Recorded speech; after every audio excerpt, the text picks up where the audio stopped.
सांस्कृतिक कला और विरासत के क्षेत्र में काम करता है। इस सभागृह में बैठे हुए अनेकों लोग इससे जुड़े हुए हैं। हमारे बीच में हमने बात छेड़ी थी तो लखनऊ से भी एक हमारे बीच हमारी रिलेटिव ही हैं, श्रीमती सरिता वर्मा जी भी बैठी हैं पीछे। मैं उनका आभारी हूँ कि हमारे निमंत्रण पर, कि उनकी रुचि है कला संस्कृति की। तो उदयपुर यहाँ से करीब 1.25 घंटे की दूरी पर है और उसकी पूरी गाथा सुनने के लिए आज हम आपके बीच में हैं। मुझे कुछ विशेष नहीं कहना है क्योंकि मैं खुद एक श्रोता के रूप में आपके बीच में आया, पर आगे आने वाले समय में हमें एक लंबी यात्रा तय करनी है। इतनी ही कह के मैं अपना स्थान ग्रहण करता हूँ।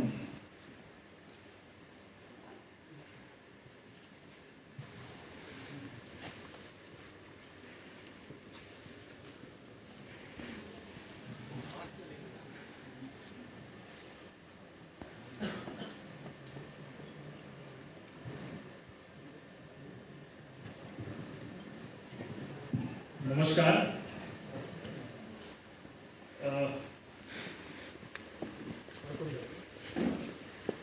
हम लोग उदयपुर के खंडहरों पर ऐसे ही साथ में घूमे। मेरा नाम विजय मनोहर तिवारी है और मैं कुछ लिखता हूँ और देश भर में घूमता रहता हूँ। और डॉक्टर सुरेश मिश्र मेरे साथ हैं और हम दोनों 2 साल पहले ये तय किया हम लोगों ने कि हम मध्य प्रदेश के 10 से 20 ऐसे स्थानों पर एक हेरिटेज वॉक करें जहां आमतौर पर लोग नहीं जाते हैं, या जो बहुत लोकप्रिय स्थान हैं वहां ऐसी जगह हैं जहां लोग नहीं जाते हैं, और वहां से हम कुछ नई कहानियां, कुछ नए किस्से, कुछ नए इतिहास जो दस्तावेजों में हैं वो सब लेकर आएँ और एक कोशिश करें कि हम कुछ लिखें, नए सिरे से देखें चीज़ों को। मैं इसी 2 साल के दरमियान ये जो उदयपुर नाम की जगह है, यहाँ से 150 इतिहास की बात अगर हो तो बहुत कम हमें अपने परिचय हैं। हम बहुत गहरे अपरिचय की स्थिति में हैं। बहुत सारी ऐसी चीज़ें बिखरी पड़ी हैं जो आपसे खूब बात करना चाहती हैं, अपने बारे में बताना चाहती हैं, जो दरअसल हमारा ही परिचय है। अगर कोई हज़ारों साल पुरानी चीज़ें वहाँ हैं कहीं भी, तो वो दरअसल हमारे ही पुरखों का परिचय है। वो पुरखे हमारा परिचय दे रहे हैं, लेकिन हम एक बहुत गहरे अपरिचय के कारण इन सब चीज़ों से बेपरवाह रहते हैं। तब ये जो हेरिटेज वॉक का हमारा प्लान था, ये शुरुआत हमने 2021 में 3 जनवरी को उदयपुर से की। हमारी कल्पना के परे था कि ये कहानी कुछ ऐसी होगी, और हम दूसरी जगह जाने वाले थे मार्च में। 13 मार्च को वो डेट तय हो गई थी। बुंदेलखंड के 5-6 जगह हमारी तय हो गई थी, लेकिन यहाँ कुछ ऐसा हुआ जो इनटेक की जानकारी में, संज्ञान में उनके उपाध्याय जी के आया। अभी जिन्होंने अपनी बात कही MM उपाध्याय साहब, इनके संज्ञान में आया तो इन्होंने इस पर एक बैठक की, और जब ये सारा एक्सपीरियंस हमने शेयर किया तो उन्होंने कहा कि ये ऐसी कहानी है जो और लोगों के बीच में भी चर्चा जिसकी होनी चाहिए। तो फिर ये कैसे चर्चा हो? अब ये ऐसी चीज़ है जिसमें दृश्य हैं, केवल बात नहीं है कि हम यहाँ खड़े होकर आधा घंटा भी बोल सकते थे, लेकिन वो शायद बात बनती नहीं। मैं पहली बार कोई प्रेजेंटेशन इस तरह से कर रहा हूँ, ये मेरी पहली ही है, मुझे इसकी आदत नहीं है। तो मैं दरअसल 20-22 साल से कुछ इतिहास में भटकता हूँ, दस्तावेजों में, और दस्तावेजों में जो मैं पढ़ता हूँ तो मैं उन स्थानों पर भी जाने की मैंने कोशिश की है। और मैंने बिहार के नालंदा और विक्रमशिला विश्वविद्यालय के खंडहरों से लेकर दूर दक्षिण के विजयनगर के जो अवशेष हैं 20 किलोमीटर में फैले हुए, यहाँ जो हमारी सुख दुख की कहानियाँ हैं, मैंने वहाँ जाकर वो सब सुनने की कोशिश की, देखने की कोशिश की। तो मैं इतिहास में एक भटकता हुआ एक निर्धन सुदामा था और उसको एक जैसे कृष्ण मिल गए। तो ये शुरुआत हमने उदयपुर से की, क्योंकि वो हमारे सबसे पास में है, और ऐसी कहानियां पूरे देश में, पास दूर में, आप जहां के भी हैं वहां फैली हुई हैं। और इसकी जब सोशल मीडिया पर ही इसका कुछ प्रचारित किया, ये जो प्रेजेंटेशन है ये सोशल मीडिया की बहुत सकारात्मक शक्ति का जबरदस्त प्रेजेंटेशन है। आप देखेंगे कि कोई खबर, छोटी सी फोटोग्राफ जो ट्विटर पर डाला है वो क्या असर करता है इसमें। तो ये हमने उदयपुर से इसको शुरू किया है। अभी वहाँ जो कुछ भी हो रहा है वो कुल मिलाकर यहाँ हम 42-45 फ्रेम हैं, उसके माध्यम से हम उसकी कहानी कहेंगे। और इन 2 महीनों का जो अनुभव है, इसके बारे में मैं चाहूँगा कि डॉक्टर मिश्र थोड़ा सा बताएं उदयपुर के बारे में, जब हम लोग वहाँ गए हैं। ये जो उदयपुर का भ्रमण है एक बड़ा अद्भुत अनुभव रहा है मेरे लिए, इतिहास की नज़र से भी और एक नागरिक की नज़र से भी।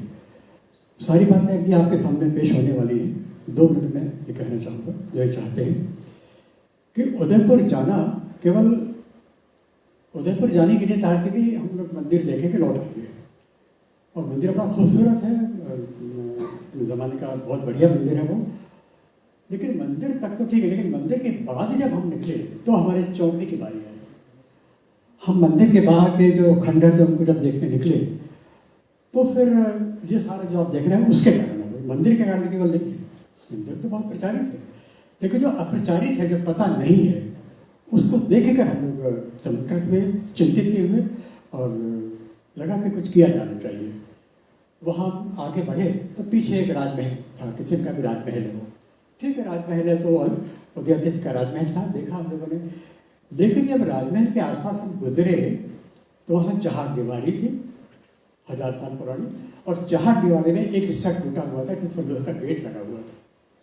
उस लोहे के गेट के पास एक बोर्ड लगा था, निजी संपत्ति, 3 नाम थे, उनके फ़ोन नंबर थे। ये चौंकाने वाली बात।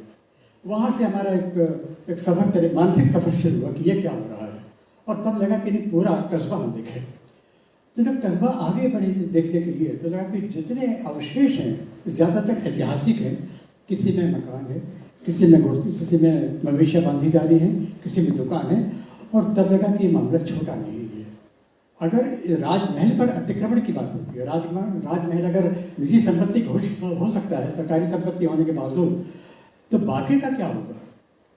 तो ये केवल दुखद कहानी उदयपुर की नहीं है कि ऐतिहासिक अवशेषों पर लोग अतिक्रमण कर रहे हैं, और स्थानीय प्रशासन भी आंखें मूंदे हुए है, विभाग भी आंखें मूंदे था, और बाकी जो जिले के अधिकारी वो भी आंखें मूंदे हुए थे। तो लगा कि नहीं, हम लोगों से मिले, मीडिया से मिले, लोगों को जगाएं और कहें नहीं भाई, हमको अपनी विरासत की रक्षा खुद भी करनी पड़ेगी, क्योंकि सरकार के भरोसे नहीं बैठना पड़ेगा। और आगे क्या हुआ ये आगे बताएंगे। शुक्रिया। तो हम आपके बीच आते हैं और इसके पहले फ्रेम से हम शुरू करते हैं।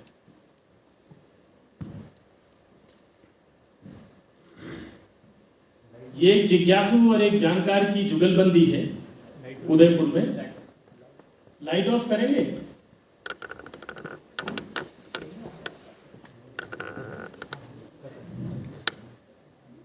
जब उदयपुर की बात हम कर रहे हैं तो ये केवल एक गांव में फैले हुए ऐतिहासिक स्मारकों की कहानी नहीं है, ये एक ऐसे राजवंश की कहानी है जिसने 300 साल लगभग इस इलाके में राज किया, और जिनके महत्वाकांक्षी राजाओं ने गोदावरी नदी के पार दक्षिण दूर तक अपनी राज्य विस्तार की महत्वाकांक्षाओं को उजागर किया, और इधर उत्तर में कन्नौज तक वो गए।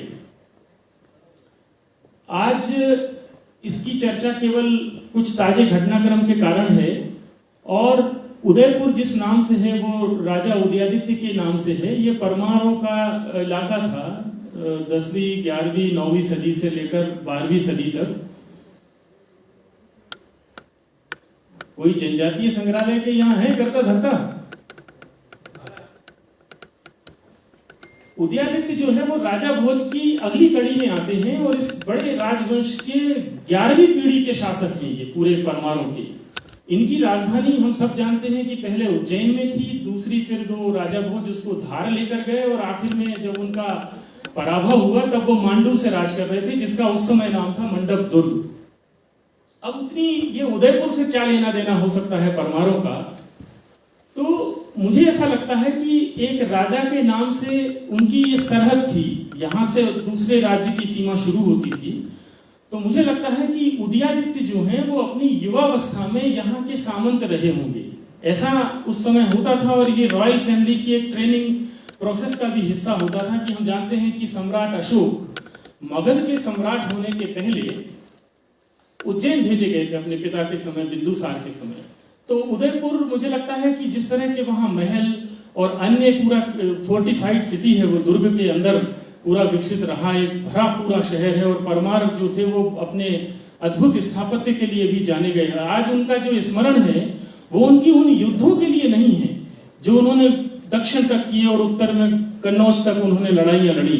उन्होंने जो कुछ समाज को दिया, ज्ञान और विज्ञान की जो तमाम शाखाएं उन्होंने विकसित की, अद्भुत निर्माण कार्य कराए, और साहित्य और तमाम जो विधाएं हैं उनके सृजन में जो योगदान दिया है उसकी वजह से है। तो उदयादित्य की ये सीट रही होगी निश्चित रूप से, अन्यथा वहां इतने बड़े महल और वो सब होने का कोई औचित्य नहीं था। ये हम दोनों का 3 जनवरी के बाद का जाने का वहाँ एक सिलसिला शुरू हुआ। ये उदयादित्य के बारे में थोड़ी सी जानकारी है। हम जानते हैं कि 1010 में, ईस्वी सन 1010, हम अभी 2021 में बैठे हैं, आप जरा टाइम लाइन में इसको चेक करते हुए चलेंगे तो 1010 में राजा भोज का कार्यकाल शुरू होता है और वो लगभग 1055 में उनका निधन हुआ है। उसके बाद एक जयसिंह देव नाम के उनके उत्तराधिकारी हुए हैं जो बहुत जिनके कई शिलालेख भी हैं, और उनके बाद उदयादित्य का नंबर आता है, महाराज उदयादित्य का। तो ये इनकी जैसे इसमें वर्णन आया है कि उनकी 2 रानियां थीं, एक सोलंकी थी और दूसरी बाघेली थी। ये डॉक्टर सुरेश मिश्रा ने ये सारा रिसर्च करके इसमें हमें उपलब्ध कराई हैं ये जानकारियाँ। तो सोलंकी रानी से एक जगदेव और छोटी बघेली रानी से लक्ष्मदेव और नरवर्मन देव, इन सब के रिश्ते अब यहाँ के तमाम इलाकों से हैं। नरवर्मन देव का बनाया हुआ विदिशा में बहुत भव्य मंदिर था। तो इस तरह से ये 1086 तक उदयादित्य के होने की हमारे पास प्रमाण है कि 1086 तक उन्होंने रूल किया है। और उदयपुर का जो भव्यता है ये सब इन्हीं के खाते में आती है। वैसे ये पूरे परमारों की एक परंपरा थी। अब हम जब 3 जनवरी को वहां से लौटे हैं, अब यहाँ से ये सोशल मीडिया की जिस शक्ति की मैंने बात की है, ये छोटा सा फ्रेम उसके लिए है। हमने 5 जनवरी को मैंने पहला अपने फेसबुक पेज पे, मुझे कोई 50-60 हज़ार लोग पढ़ते हैं, जिसके बारे में अभी मिश्र जी ने बताया। ये पहली पोस्ट मैंने फेसबुक पेज पे लिखी। मैंने सोशल मीडिया के एक प्लेटफॉर्म का इस्तेमाल किया और फेसबुक पेज पे मैंने ये एक पोस्ट लिखी जिसका शीर्षक वही लिखा जो वहां साइन बोर्ड पर हमको उस राजमहल के खंडहरों पर टंगा हुआ दिखाई दिया था। उस पर लिखा था उदयपुर पैलेस, खसरा नंबर 822, निजी संपत्ति, और 3 उसमें कोई फोन नंबर लिखे हुए थे। तो और उसमें कुछ नाम भी लिखे हुए थे। तो ये एक पूरी पोस्ट थी जो मैंने 3 जनवरी को शाम के 8:40 पर, उसमें टाइम है, ये मैंने अपने फेसबुक पेज पे इसको अपलोड किया।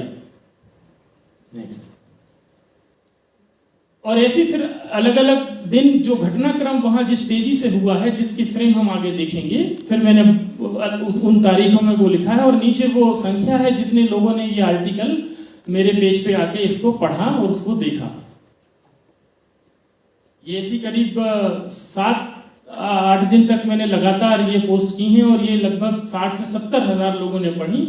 सोशल मीडिया से कुछ अखबारों की नज़र इस पर गई और उन्होंने मुझसे बात की और पूछा कि ये माजरा क्या है। तो वो समझाया उनको कि ये माजरा क्या है। तो कुछ अखबार ऐसे थे जिन्होंने इसको ज्यों का त्यों उसको आधे पेज में, पूरे पेज में छापा। तो ये सोशल मीडिया से ये चली गई बात अब मेन मीडिया तक। अब मैंने इस लिंक, ये फेसबुक पेज की जो लिंक है, ये मैंने व्हाट्सएप पर, अब मैंने व्हाट्सएप का इस्तेमाल किया। सोशल मीडिया का एक बहुत ही पावरफुल प्लेटफॉर्म है व्हाट्सएप पर। मैंने उसकी लिंक दिल्ली, भोपाल, इंदौर, मुंबई और यहाँ तक कि विदिशा के अखबारों में काम करने वाले उन पत्रकारों को भेजी जो मेरी 20-25 साल की पत्रकारीय यात्राओं में मेरे साथ आए हैं। तो उनको मैंने 55 से 60 लोगों को वो लिंक भेजी। उसमें से कई आज हमारे बीच में यहाँ हैं, अभिलाष खांडेकर जी हैं, अजीत बडनेरकर हैं, गिरीश उपाध्याय जी हैं। सभी मित्रों को मैंने ये लिंक भेजी और ट्विटर पर ये 3 फोटोग्राफ मैंने डाले। ट्विटर पे बहुत आप सब जानते हैं कि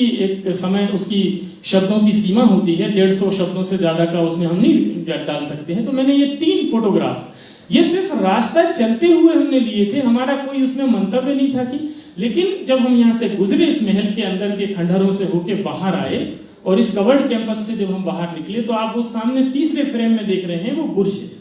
ये पूरे किले की एक लंबी और ऊंची दीवार है। उस दीवार को अब बीच में आइए आप, तो बीच में तोड़ा गया है। उसमें सीमेंट का एक फ्रेम बनाया गया है। ये बिल्कुल 10वीं सदी का सीमेंट नहीं है, ना ये दरवाजा 11वीं सदी का है, ये अभी अभी लगाए हुए हैं। बगल में एक साइन बोर्ड, एक पुराने पत्थर के दरवाजे को जो बंद है उसके ऊपर टंगा हुआ है, उसका क्लोज शॉट ये पहले फ्रेम में है, जिसकी हेडलाइन निजी संपत्ति उदयपुर पैलेस, खसरा नंबर 822। ये 3 फोटो मैंने प्राइम मिनिस्टर को, मैंने चीफ मिनिस्टर को और टूरिज्म मिनिस्टर को, 3 शख्सियतों को मैंने ट्वीट किए, और ये 60-70 लोगों ने, आप मेरे ट्विटर पे जाएंगे तो 60 से 70 लोगों ने रीट्वीट किए हैं उनको। तो अब ये बात वहां खत्म हुई। इसके बाद जो मैंने अपने पत्रकार मित्रों को जो इसकी लिंक भेजी थी, तो विदिशा में एक रिपोर्टर हैं, उनकी नजर इस पे पड़ी और उनको लगा कि एक हिस्टोरियन और कोई एक इतिहास के जानने वाले जो लिखते हैं, उनकी यात्रा यहाँ हुई है, तो उन्होंने हमको फोन किया। हमने उनको बताया कि हाँ ऐसा ऐसा हमने देखा है, और वो काफी डिटेल मैंने अपनी पोस्ट में लिखी है।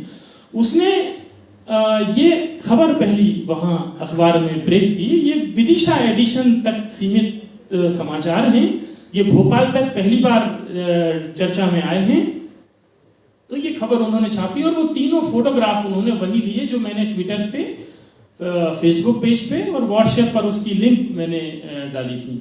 तो यहाँ से स्थानीय स्तर पे ये पहली बार पता चला कि ऐसा कोई महल है जिस पर निजी संपत्ति का कोई घोषणा पत्र वहां टंगा हुआ है। हमने इसमें कोई आपत्ति नहीं ली, कोई टिप्पणी भी नहीं की, केवल एक सूचनात्मक जो हमने देखा वही लिखा। और अब यहाँ से ये सिर्फ रिपोर्टर ने, पहला एक बंदा था ये जो 70 किलोमीटर विदिशा से अपनी बाइक पे सवार होके और ये उदयपुर तक पहुंचा, और उन खंडहरों में वहां तक गया जहां हम भी नहीं गए थे। वो कई सुरंगों में घुसा, कई ऐसे टूटे फूटे जहां बड़ा जाने में डर लगे, कभी इनकी सफाई ही नहीं हुई है। और यहाँ आके लगता ही नहीं है कि हम 15 अगस्त 1947 नाम की कोई तारीख है जो भारत से गुजर गई है। यहाँ सदियों का अंधेरा वैसे ही है। तो ये बंदा वहां ये गया, और उसने 4 घंटे पहली बार 1000 साल पुराने उस राजमहल के खंडहरों को उन कोनों में जाकर शूट किया, पहली बार वीडियो पर उतारा। और उसने, ये पत्रिका अखबार में काम करते हैं गोविंद सक्सेना, एक अखबार में ये खबर लिखी, और उनके जो YouTube चैनल पर और फेसबुक पर ये है, लगभग 1 लाख लोगों ने उदयपुर की इस वीडियो को देखा है। इस तरह से ये पता चला कि वहां अंदर क्या चल रहा है। अब जब ये सब हुआ तो अचानक से, जैसा कि होता है कि प्रशासन के लोग जाते हैं, क्योंकि अब उनको भी जवाब देना है, तो कुछ लोग वहां आपको दिख रहे हैं एक तस्वीर में। ये तस्वीरें सब हमको गंज वासोदा से ही प्राप्त हुई हैं, जहाँ के 10-12 लोग अभी आए हैं। प्रवीण शर्मा हैं, गगन दुबे हैं, सौरभ हैं, ये सब लोग यहाँ आए हुए हैं। तो उन्होंने ये फोटो हमको भेजे कि ये देखिए वहां कुछ लोग गए हैं, तहसीलदार गए हैं, पुलिस के साथ गए हैं। तहसीलदार जब वहां गए तो एक कैमरा टीम लोकल वहां पीछे गई, लेकिन इसके पहले विदिशा में जब ये कवरेज हुआ तो विदिशा में कई सामाजिक और सांस्कृतिक संगठन के लोग हैं, वो उनको जागृति हुई, और अगले दिन उन्होंने वहां एक 25-30 लोगों ने बैठक की, और अगले दिन एक ज्ञापन वहां के कलेक्टर को सौंपा कि देखिए ऐसा है तो उसकी एक पड़ताल होनी चाहिए कि ये क्या है, निजी संपत्ति है क्या है।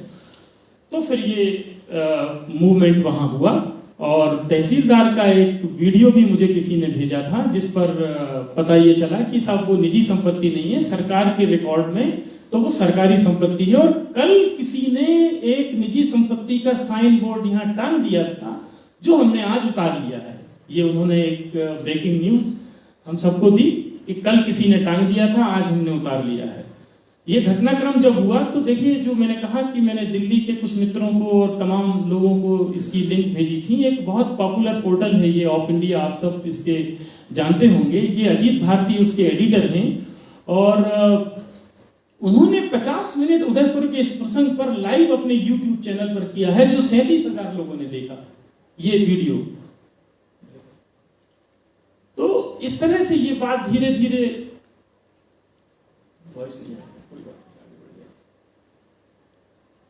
ये मसला फिर धीरे धीरे सब दूर इसकी चर्चा हुई। ये समाचार अड्डा एक YouTube चैनल है जिसमें अंकित शर्मा और सौरभ कुमार ने फिर उदयपुर जाके कई सारे वीडियो डाले। ये 15 दिन पुराना फिगर है, लगभग 15,000 लोगों ने इनके जो अपडेट उदयपुर के जारी किए हैं वो लोगों ने देखे हैं।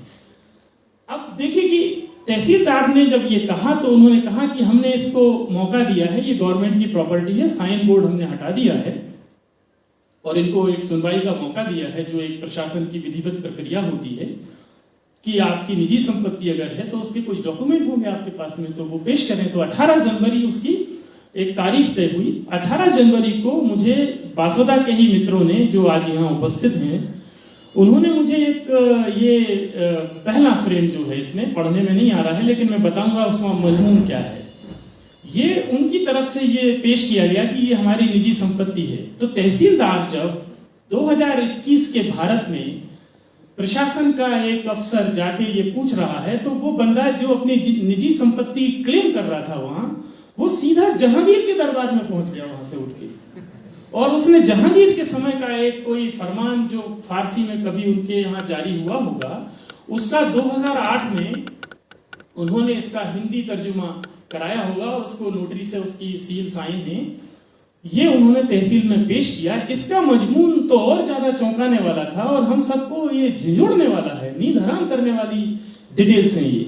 इसका मजमून ये था कि यहाँ औलिया अब्दुल समद नाम के कोई सज्जन महापुरुष होंगे और उनके समय इसकी संगे बुनियाद उदयपुर में रखी गई है। एक कोई मस्जिद है जो बहुत दूर है, उसके बारे में और महल के बारे में।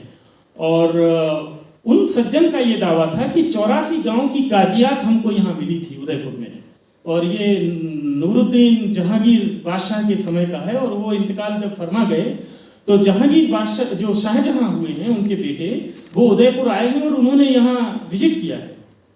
तब से ये हमारे पास था 84 गांव की काजियात। अब मैं यहाँ प्रबुद्ध जन सब बैठे हुए हैं, मैं जानना चाहता हूं कि ये काजियात क्या होता है। एक एक शब्द पर जाएंगे तो वो पासवर्ड की तरह होते हैं और बहुत सारे प्रिंट आउट हमको दे देते हैं। काजियात इस्लामिक रूल में एक ऐसा विभाग होता है जो शरिया कानून को लागू करता है, इस्लामी कानून को लागू कर रहा है। एक काजी वहां बैठ रहा है, काजियात डिपार्टमेंट का हेड है वो, और 84 गांव में अब वो शरिया कानून के लिए लागू करने को बैठा है। ठीक है, तो काजियात उनको दी गई, कोई बात नहीं, ठीक है। उसके बाद वो बादशाह ये फरमान कर रहे हैं कि यहाँ जो भी, वो एक मस्जिद वहां दूर है, कचहरी कहते हैं उसको, वो परमारों की कभी कचहरी रही होगी, यहाँ जो भी नमाज करेंगे वो हजरत फिरदौस मकानी को फातिहा की दुआ में याद फरमाएंगे और वर्तमान बादशाह के लिए दुआ करेंगे। हिजरी सन 1041 10 जिल्हिज्जा, ये उसकी तारीख है। अब मैंने बहुत लोगों से पूछा, जिसने मुझे ये भेजा था उनसे पूछा, मैंने कुछ अधिकारियों को फोन करके पूछा कि ये हजरत फिरदौस मकानी जिनके लिए फातिहा की दुआ में याद रखने का फरमान इस मस्जिद में नमाज करने वाले हर व्यक्ति के लिए दिया गया है, तो ये हजरत फिरदौस मकानी कौन है? तो मुझे गंजबासुदा से विदिशा तक, विदिशा से मैंने यहाँ भी कई लोगों को पूछा, तो कोई ये नहीं बता पाया कि ये हजरत फिरदौस मकानी कौन है। मैं आपको ये बताना चाहूंगा कि हजरत जो फिरदौस मकानी है, ये बाबर का टाइटल है, बाबर का नाम है। जैसे जहांगीर जो है वो कोई नाम नहीं है, ये टाइटल है। अकबर के बेटे सलीम का टाइटल है, जब वो शपथ लेता है, सिंहासन पे बैठता है, तो उसको जहांगीर की उपाधि मिलती है और जहांगीर के नाम से हम जानते हैं। उसका जो बेटा है खुर्रम, जिसका नाम है, जब वो कुर्सी पे आता है तो उसकी टाइटल होती है शाहजहां, सारे जहां का शाह, तो वो टाइटल है। ऐसे फिरदौस मकानी जो है वो बाबर का टाइटल है। अब इसका मतलब ये हुआ कि अगर वो अपने 84 गांव की काजियात और इस राजमहल पर अपने कब्जे को वैध सिद्ध करने के लिए अगर ये डॉक्यूमेंट प्रस्तुत कर रहे हैं, तो इसका मतलब ये है कि वहां जो नमाज कर रहे हैं वो बाबर के लिए दुआ कर रहे हैं। यही फरमान है उसमें, जिसका मैं फॉलो कर रहा हूं। तो ये एक बड़ी सी चौंकाने वाली बात थी कि ऐसा कुछ चल रहा है और हमें पता नहीं है। अगर ये ठीक है, इसमें कोई फर्क नहीं पड़ता है, अगर हम ये कहें तो ठीक है, फिर कोई फर्क नहीं पड़ता है, हम आगे बढ़ेंगे। तो इसमें ये हजरत फिरदौस मकानी पे जब मेरा ध्यान गया, तो मेरा ध्यान इस पे गया कि फिर हजरत फिरदौस मकानी का उदयपुर से क्या लेना देना है, जो उदयादित्य महाराज के करीब करीब कितने सालों बाद हुए। हजरत फिरदौस मकानी जो हैं ये 551 साल के बाद लगभग हुए, 448 साल के बाद। तो चलिए, इनका उदयपुर से क्या लेना देना है, तो इसके एक शीर्षक पे मेरा ध्यान गया, कागजात कस्बा उदयपुर महल कस्बा उदयपुर, और अंदर उसकी जो स्टेट है वो लिखी है सूबा चंदेरी। इसका मतलब ये हुआ जैसे आज के भारत में उदयपुर एक 8,000 की आबादी की एक उदास किस्म की बर्बाद ग्राम पंचायत है, जहां एकदम मूर्छित अवस्था में जैसे लोग रहते हैं। तो ये मुगल काल तक आते आते ये चंदेरी स्टेट के अंदर एक छोटा सा कस्बा कहीं रह गया है पीछे। अब उसकी सारी बदल गई है भौगोलिक स्थितियां, प्रशासकीय स्थितियां। उदयपुर अपने परमाणु के समय एक वैभवशाली शिक्षा का, ज्ञान का, स्थापत्य का केंद्र रहा होगा, लेकिन राज सत्ताएं जैसे जैसे बदली तो ये धीरे धीरे ये चंदेरी सूबे के अंडर में आ गया। चंदेरी सूबे के अंडर में आ गया तो अब बाबर का कनेक्शन में ढूंढ रहा हूं कि उदयपुर से महाराज इनका क्या संबंध है, जो इतना बड़ा फरमान यहां दे रहे हैं कि इनकी दुआ यहां 5 बार की जाए जो भी यहां आए। तो बड़ा मैं बाबरनामा में गया जो मैंने बहुत पहले पढ़ा था, और उसमें मुझे 29 जनवरी 1528 का एक फ्रेम मिला बाबरनामा में। अब ये मैं नहीं कह रहा हूं, ये बाबर खुद दर्ज करके गए हैं जो चंदेरी पधारे हैं 29 जनवरी 1528 को। मध्य प्रदेश की मानचित्र पर चंदेरी अकेली ऐसी जगह है जहां बाबर का डायरेक्ट अटैक है। वो अपने ये उसके वर्ड हैं, यहां राजा मेदिनी राय का शासन था जो बाबर के खिलाफ राणा सांगा के साथ युद्ध के मैदान में थे। बाबर ने लिखा है कि चंदेरी में 4 से 5,000 काफिरों के साथ राजा मेदिनी राय रहते हैं। युद्ध हारने पर काफिरों के सिरों की मीनार चंदेरी के उत्तर पश्चिम में बनवाई गई है। इसके बाद कस्बा उदयपुर चंदेरी सूबे के मातहत हो गया। और फिर वो जिस मस्जिद के बारे में वर्णन है जहांगीर के समय की कि वो 1632 में वहां बनी। तो ये उसका बाबर के साथ कनेक्शन। तो मैंने जो अपनी फेसबुक पेज पे जो लिखी है उनकी लिंक, उसमें एक का शीर्षक ये था कि उदयपुर में बाबर के लिए दुआ, डूब मरो, ऐसा एक उसकी पोस्ट थी। वो भी 10-12 हजार लोगों ने उसको पढ़ी। फिर ये इस संपत्ति के दावे के पक्ष में प्रस्तुत किए गए दस्तावेज को, जो एक ही पेज का इतना ही था, जाहिर है कि वो तो कोई स्वीकार नहीं करेगा, तो प्रशासन ने उसको ससम्मान लौटा दिया और उसको सरकारी अधिपत्य में लेने के लिए एक बेदखली का आदेश, रेवेन्यू एक्ट के मुताबिक जो बेदखली का आदेश है इसका पीछे, तो वो उनको जारी किया।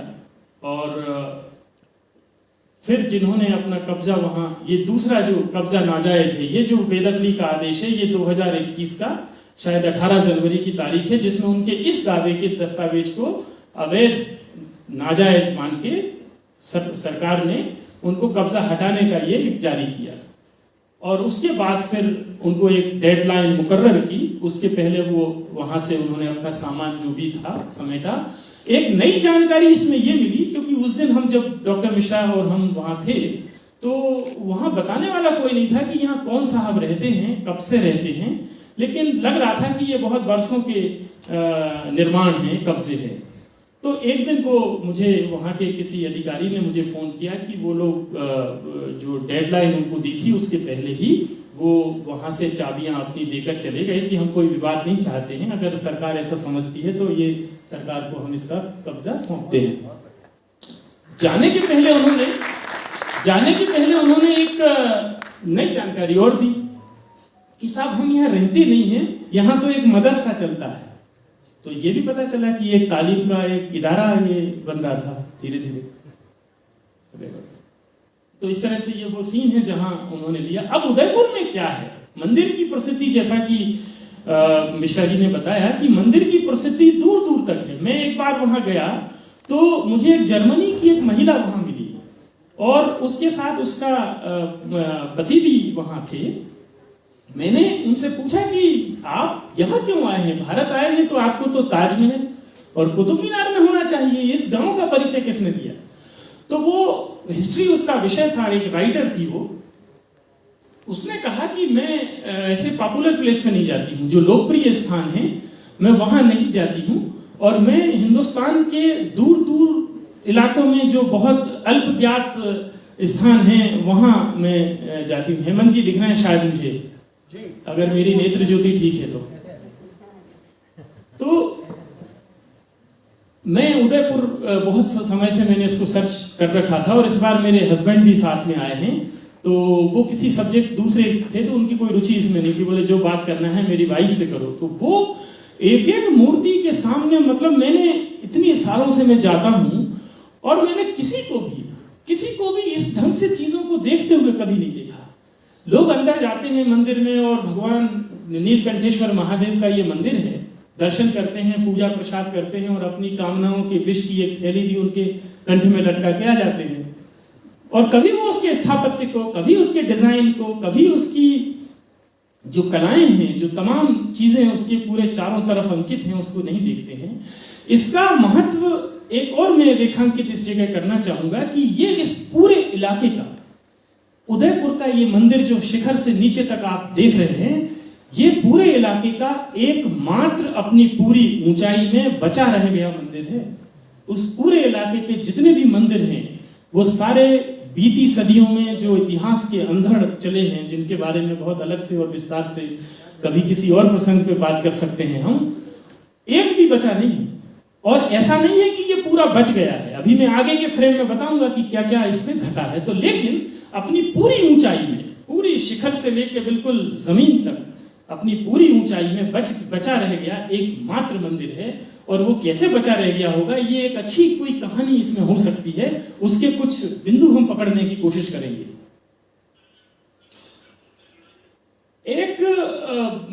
एक मूर्ति, इसके नीचे मैं डॉक्टर मिश्रा का फोटो ले रहा था। ये जो लेफ्ट साइड में एक देवी की प्रतिमा है, जिसका सिर कटा हुआ है, जिसके हाथ कटे हुए हैं, जिसका पंजा कटा हुआ है, और आप उनके पैरों से लेके पूरी देह पर चोटों के निशान देख सकते हैं।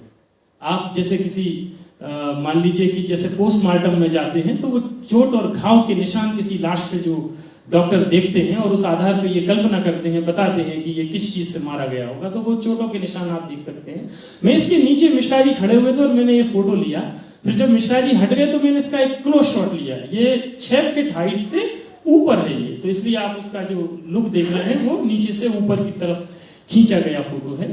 जब ये मसला काफी गर्माया तो मैंने फिर इस फोटो को वापस रिविजिट किया अपने सिस्टम पर, और जब मैं इस फोटो को मैंने थोड़ा एनलार्ज करके देखा तो मैंने एक पीस लिखा था, हे देवी अपनी व्यथा कहो।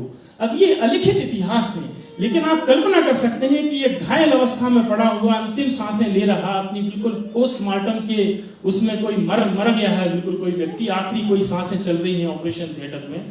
जब उसके बयान पुलिस लेती है तो वो क्या कहेगा, मेरे साथ क्या घटा। तो मैं अखबार में रहा हूं, ऐसे बयान खबरों में क्राइम की बहुत मैंने लिखे और पढ़े हैं, तो वो क्या बयान उसका होता, वो बयान मेरी इसकी 4थी या 5वीं ये पोस्ट होगी। मैंने इस पर ये बड़ा एक मार्मिक एक पोस्ट लिखी और उसका एक फर्स्ट पर्सन अकाउंट है कि वो क्या कहती हो देवी अपने बारे में। तो ये सब उस पर है और ये भी काफी इसको पढ़ा गया। ये मंदिर के अंदर की कोई देवी की प्रतिमा है। इस तरह से वो जहां तक ऊपर चढ़ सकते थे, जिन्होंने भी ये कुकर्म वहां किए हैं, वो जहां तक मंदिर में ऊपर चढ़कर जा सकते थे, वहां तक उन्होंने एक भी मूर्ति को साफ सुथरा सुरक्षित नहीं रहने दिया गया है। और जो एक विशिष्ट शैली है वो मूर्ति खंडन की, वो शैली आपको पूरी दिखाई देगी। उसमें किसी के नाम और उनका उल्लेख करने की जरूरत नहीं है। आगे अकेला ये शिव मंदिर है। परमार जो है, परमारों ने शिव के उपासक थे वो, तो शिव के भव्य मंदिर उन्होंने बनाए हैं। जो भोजपुर तो हम सब ने देखा है, उदयादित्य के पहले ये बना था, उदयादित्य ने वहां बनवाया। और गुजरात से लेकर राजस्थान और निमाड़ से लेकर पूरा बुंदेलखंड की सीमा तक ऐसे हजारों मंदिर उन्होंने बनवाए थे। लेकिन उसी समय जैन शिक्षा, जैन के धर्म और उनकी परंपरा का भी एक उदयपुर बड़ा सक्रिय केंद्र रहा होगा। एक पूरे खंडहरों पर उदास खड़ा हुआ ये मंदिर है और उसमें ये खंडित प्रतिमाएं जो तीर्थंकरों की हैं, ये वहां ऐसी पड़ी हुई हैं। यहाँ तक कोई नहीं जाता है। जो 100 लोग हर दिन अगर वहां जाते हैं तो एक भी शायद ही वहां अंदर तक जाता हो। प्रवीण शर्मा यहाँ आए हुए हैं उदयपुर से, बताएंगे कि कितने कम लोग वहां तक पहुंचते हैं। बहुत विशिष्ट रुचि रखने वाले पागल किस्म के लोग ही वहां कहीं जाते होंगे। ये सब सुनसान पड़े हुए हैं, कहीं कोई उठा ले जाए, तोड़ जाए, कुछ भी कर दे। ये उदयपुर की कचहरी है, ये जो राइट हैंड साइड का फिगर है। और वहीं से मैंने बाहर महल के अंदर की एक ताक झांकी है। और जब आप ये इसका जो आर्च देख रहे हैं, चौखट जो पहले फ्रेम में, ये परमारों का बहुत विशिष्ट स्टाइल है जो आपको उज्जैन में, जो आपको धार में, जो आपको मांडू में, इवन हम बाद में विदिशा गए मिश्रा जी के साथ में, तो वहां भी हमें शहर के अंदर कई सारे ऐसे दरवाजों का ये बहुत ही खूबसूरत डिजाइन था, ये जो आप लेफ्ट साइड में देख रहे हैं। महल के अंदर वो 4 दीवारी जिसके बाहर प्राइवेट प्रॉपर्टी का क्लेम बाहर हमने देखा, उसके अंदर क्या है, ये हम और मिश्रा जी जिस दिन हम अंदर गए थे, ये अंदर कमरों के फोटोग्राफ हैं। नीचे लेफ्ट साइड में लोअर हाफ में जो फोटो दिख रहा है आपको, इसमें जरा देखिए कि किसी बिल्कुल कोई रॉयल फैमिली के जो लोग रहते हो तो उनकी अलमीरा है, उनके सामान रखने की जगह है। वो चौखट का वो स्टाइल घर के अंदर भी वही मेंटेन है, डिजाइन उसका, जो बड़े दरवाजे पे हम राइट हैंड साइड के फ्रेम में देख रहे हैं। और ये जो ऊपर राइट हैंड साइड का जो ऊपर का फ्रेम है, उसमें देखिए कि वो पिलर के बीच में कुछ दीवार जैसा है, ये बाद के एनक्रोचमेंट है। बाद में जब ये कब्जे हुए हैं, परमारों का पराभव होने के बाद, उनका कालखंड समाप्त होने के बाद, फिर इन पे जिन्होंने भी कब्जे किए उन्होंने अपने हिसाब से इसको कन्वर्ट करने की कोशिश की है। तो वो पिलर्स के बीच में जो दीवारों के पैटर्न है वो आपको दिख रहे हैं कि वो बिल्कुल बेमेल है, वो होने नहीं चाहिए थे वहां। तो ये अंदर की पूरी कहानी है। और ये ऐसे लावारिस हैं जहां कोई भी जा सकता है, कोई भी कुछ भी उखाड़ के ला सकता है, कुछ भी चोट पहुंचा सकता है, खंडित कर सकता है, तोड़ सकता है, बिल्कुल खुले लावारिस पड़े हुए हैं। ये उस महल का बाहरी कंपाउंड है, उस महल परिसर का बैक साइड से ये बाहरी उसका एक पिछला हिस्सा है, ये जो बिल्कुल पूरी तरह लावारिस है। और आपका अंदर जाना भी संभव नहीं है, इतना गंदा, इतना जंगल और झाड़ियों से लबालब भरा हुआ चारों तरफ से। कभी कोई सफाई ही, वहां ग्राम पंचायत है और पंच परमेश्वर वहां रहते हैं, लेकिन वो परमेश्वर क्या कर रहे हैं। ये दूसरी विजिट में जब हम गए हैं, दूसरी बार हम गए बसंत पंचमी के दिन, और उस दिन तक ये सारा माहौल काफी वहाँ थोड़ा जागृति में आया, लोगों की जानकारी में आया। तो मुझे वहाँ लोगों ने बताया कि हर दिन आने वाले लोगों की जो रूटीन में जो संख्या थी वो आश्चर्यजनक रूप से काफी बढ़ गई है। प्रवीण शर्मा हमको कुछ घरों में लेकर गए। अब घर के अंदर क्या है वो आपको दिखा रहा हूं मैं। यहाँ एक सज्जन रहते हैं, वहां 3 ही जैन परिवार हैं। ये मलूक चंद जैन का घर है, उनके घर में छोटी सी किराने की दुकान है। अंदर का ये कमरा आपको लेफ्ट हैंड साइड का जो फ्रेम दिख रहा है, आपको लग रहा है कि ये किसी घर का कोई कमरा हो सकता है। इसकी जो दरवाजे के ऊपर जो कार्विंग है, जो मूर्ति है, ये सारी, और ये दूसरा फ्रेम जो है ये खंडित है मूर्तियां। मतलब जिन्होंने भी ये मंदिर पर अटैक है वो इन घरों में भी अटैक है, अगर ये घर थे तो। और अगर ये घर नहीं थे तो क्या थे, इसकी एक बानगी में इसी फ्रेम में बताऊंगा। मलूक चंद जैन से जब हमने बात की तो उन्होंने कहा कि ये जहां हम अभी रह रहे हैं, ये हमारे बड़े आगे हम रहते थे और पीछे ये टीला था, लेकिन आगे का घर हमें किसी कारण से टूटा, तो हमने रहने के लिए पीछे इस टीले की सफाई की, तो उसमें से ये निकला। अब ये कब से टीला था, कब से इसको मिट्टी में ये दफन हो चुका था, ये इसके बारे में कुछ नहीं पता। लेकिन वर्षों पहले, कुछ दशक पहले उन्होंने इस टीले की सफाई की, तो बने हुए 3-4 कमरे उसमें से निकले, और बहुत सारी सामग्री जो आप राइट हैंड साइड में देख रहे हैं ये वहां निकली। उन्होंने मुझे बताया कि बहुत सारा सामान तो वो कबाड़ी को दे चुके हैं, जो इसमें पड़ा हुआ था मालूम नहीं कैसा किस इस्तेमाल का था। नीचे के फ्रेम में जो देख रहे हैं वो कुछ औषधियों को घिसने की, जो एक आयुर्वेद के विशेषज्ञों के पास में जिस तरह की सामग्री होती है दवाओं को कूटने पीसने की, वो कुछ सामग्री आज भी पड़ी हुई है। और ये सारे जो फोटोग्राफ हैं ये प्रवीण शर्मा ने लिए हैं, आज हमारे बीच में हैं वो। तो ये घर की कहानी है, वो महल है, वो मंदिर है, वो जैन परिसर है। अब आप इस बावड़ी को देखिए, ये बावड़ी, ये जो बीच वाला फ्रेम है और पहला वाला फ्रेम, ये इसके पास में एक ईंट का भट्टा चलता है, और ये कब उस ईंट के भट्टे के अंदर किसी की निजी संपत्ति हो जाएगी अभी, या हो चुकी होगी अभी पिछले 1 आध हफ्ते में, तो हम नहीं जानते। ये बिल्कुल लावारिस पड़े हुए हैं। ये दूसरी जो बावड़ी है ये अलग है। और ये जो देवी की प्रतिमा की बात कर रहे थे उपाध्याय जी उस फोटो में, वो एक महामाया देवी का मंदिर है, एक अलग परिसर है वो काफी, उसमें ये बावड़ी है।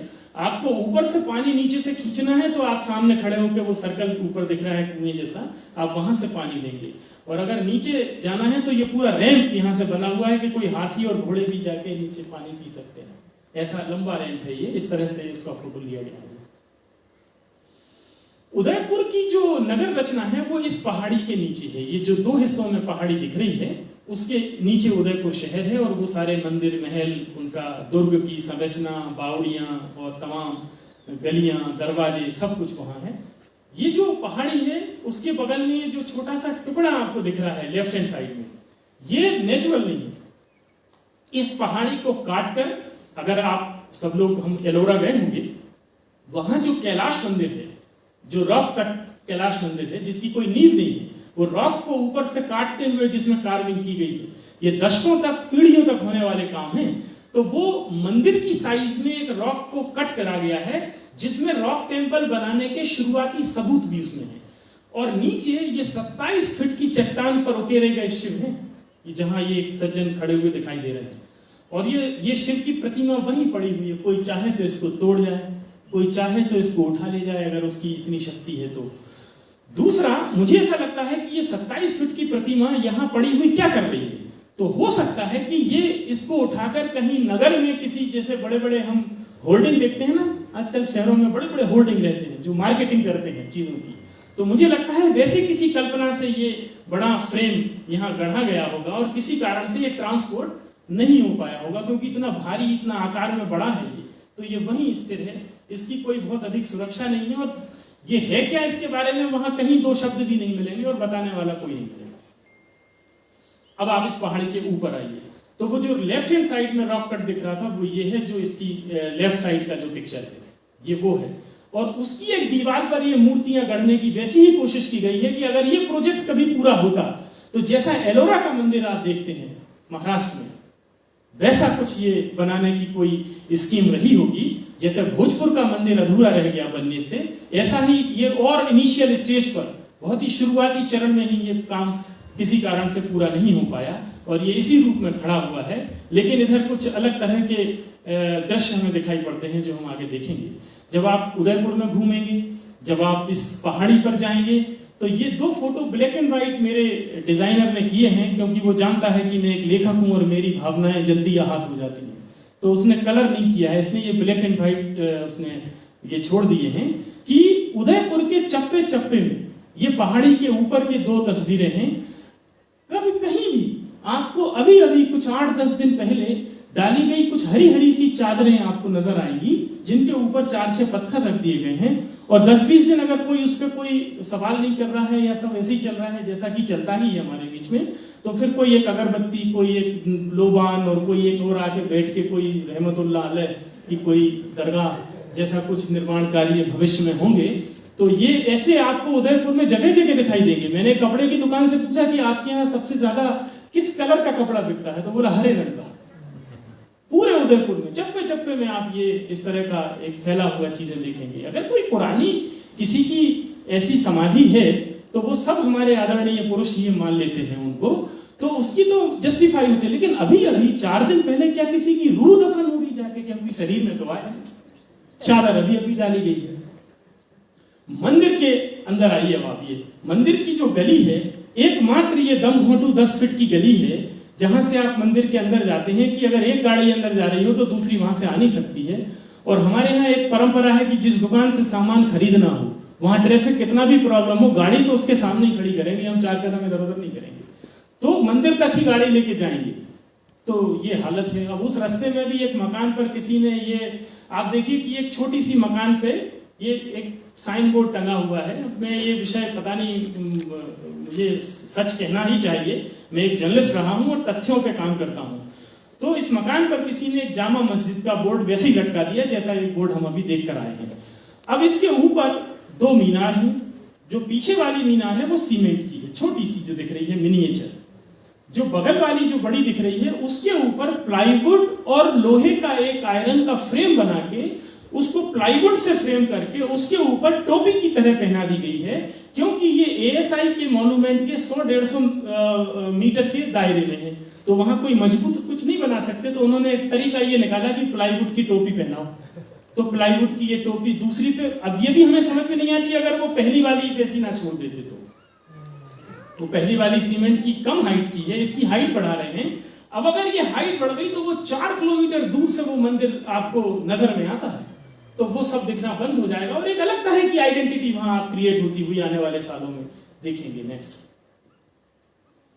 ये जब सब हुआ तो इस गली का भी कुछ कल्याण इस समय कुछ नियति में दर्ज होगा। और जैसे इंसानों के सब्र टूटते हैं ऐसे इतिहास भी अपना सब्र तोड़ता है, ऐसा ये उदयपुर हमको बता रहा है। और हम इतिहास को पीछे छोड़ना चाहते हैं कि इतिहास से पीछा छुड़ाओ, लेकिन इतिहास से आप और हम पीछा छुड़ा सकते हैं। इतिहास हमारा पीछा करता है और वो हमारा पीछा कर रहा है। ये देखिए आपकी ये 10 फीट की गली जो उस मंदिर तक नजर नहीं आता था, आप अब देखिए ये सब जिन लोगों ने फोटो मुझे शेयर किए हैं उनसे मैंने लिए और ये सब आज यहाँ मौजूद हैं, वो कवरेज और वो मंदिर अब आपको नीचे से नजर आने लगा है जो दिखता ही नहीं था। देखिए आप वहाँ इतना 30 फीट की अब ये गली होने जा रही है। ये 1 महीने के अंदर का सब डेवलपमेंट है, 1 महीने के अंदर का। सबसे बड़ी खूबसूरत देखो हमारे देश में बहुत अच्छे लोग हैं और अच्छी चीजें भी होती हैं, लेकिन उनकी चर्चा अक्सर नहीं होती है। मंदिर के ठीक बाहर लेफ्ट हैंड साइड में जो पहला मकान टूटा वो ये चांद मियां का मकान टूटा। इस व्यक्ति ने मालूम है क्या कहा? इस व्यक्ति ने ये कहा, जब हम वहां गए, मिश्रा जी का एक फोटो हमने उनके साथ में लिया है, उसने कहा भाई साहब मैंने प्रशासन के आदेश का इंतजार नहीं किया, मैं 1 दिन पहले गया तहसीलदार के पास कि सबसे पहले मेरा तोड़ो और मुझसे 5 फीट जगह ज्यादा लेना, क्योंकि 8 फीट जगह मुझसे ज्यादा लेना। तो मैंने अपनी 8 फीट जगह और दी, तो लगभग उसका तो आधा मकान ही साफ हो गया। और वो खड़ा होकर कह रहा है कि साहब वर्षों बाद अगर यहाँ कुछ अच्छा हो रहा है तो मैं क्यों उसका विरोध करूंगा, क्यों ना मुझे आदेश का भी प्रशासन के इंतजार क्यों करना चाहिए।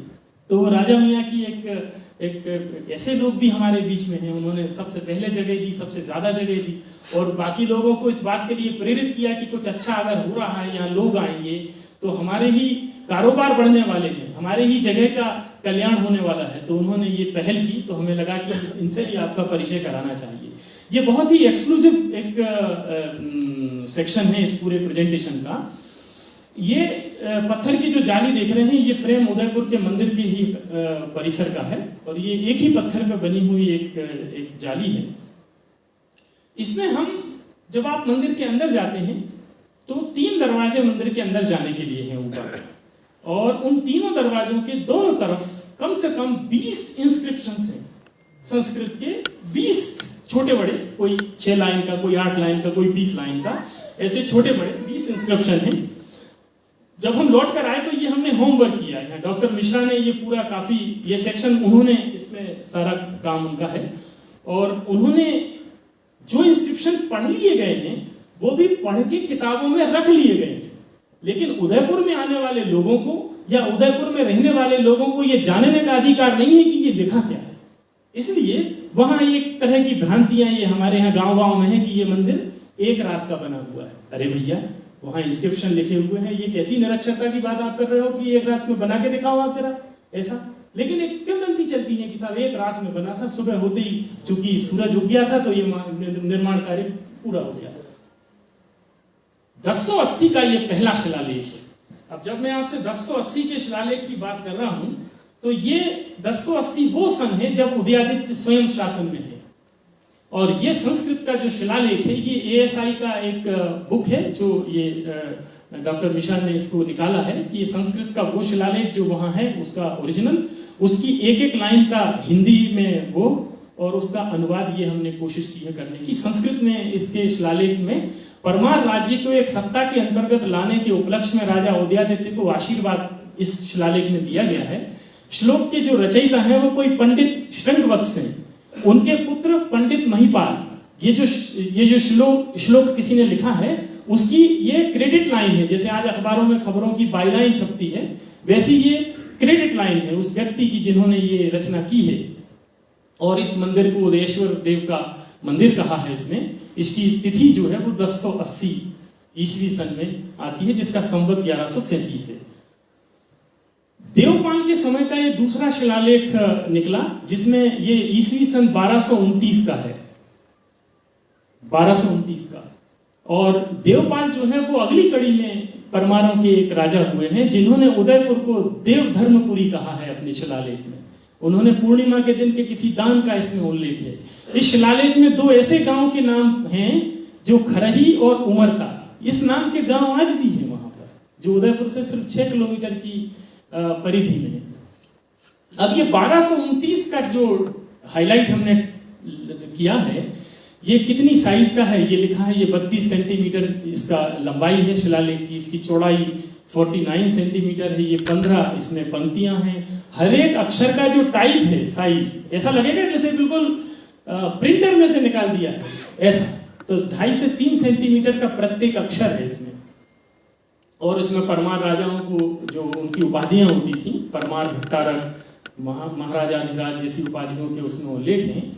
1229 का समय इसलिए हमारी स्मृतियों में दर्ज होना चाहिए कि ठीक इसके कुछ साल बाद 1235 में, कितना 4 साल 5 साल के बाद ही मालवा पर पहला इल्तुतमिश का अटैक है। और इतना भीषण अटैक है ये कि इसके ब्यौरे जब मैंने दस्तावेजों में पढ़े तो वो रोंगटे खड़े करने वाले और हम सबकी नींद हराम करने वाले हैं।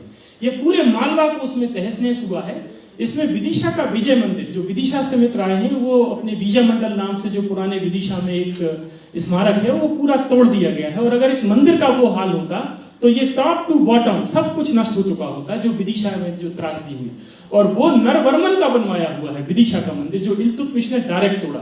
तो विदिशा को पूरा लूटने और तोड़ने और तबाह करने के बाद केवल शहर में अटैक नहीं होते थे। ये ऐसा नहीं था कि विदिशा में ट्रेन से उतरे और अंदर शहर में गए, तोड़ फोड़ के अगली रिजर्वेशन था ट्रेन में और वहां से निकल गए। ये पूरे आसपास के कस्बों में, आसपास के गांवों में इनकी 11-11, 12-12 महीने की ये मुहिम होती थी लूट की और हमले की। तो गांव-गांव में जो मंदिर तोड़े हैं, जैसा मैं कहता हूं कि एक भी मंदिर पूरी हाइट में सुरक्षित नहीं है, तो वो जो तोड़े गए हैं वो सब यहां से वो एपिसोड शुरू होते हैं इस एरिया में। 1233-35 में ये फिर उज्जैन गया। उज्जैन में महाकाल देव का जो हजारों साल पुराना मंदिर था वो पहली बार पूरा डिसमेंटल किया इल्तुतमिश ने। जो रजिया सुल्तान फिल्म हम सब ने देखी होगी, अगर हमने इतिहास नहीं पढ़ा है तो हेमा मालिनी ने हमको बताया है कि रजिया सुल्तान कौन थी। वो इसकी बेटी थी, इल्तुतमिश की बेटी थी। ये दूसरा सुल्तान था दिल्ली में जो तुर्क हमलावर जो काबिज हुए थे, उनकी कड़ी में ये दूसरा लुटेरा हमलावर था जिसको हम सुल्तान कहते हैं और सल्तनत काल का इतिहास कहते हैं।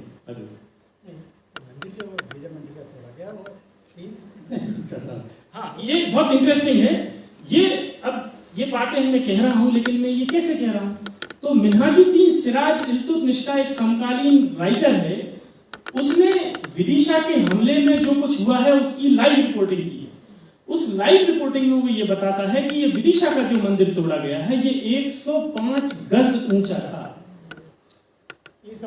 315 फीट उसकी ऊंचाई थी। और आज जब आप उसके खंडर को देखेंगे तो आप अंदाजा लगाएंगे कि ये लगभग इतना ही ऊंचा रहा होगा, इसके ऊपर जो भी रहा होगा।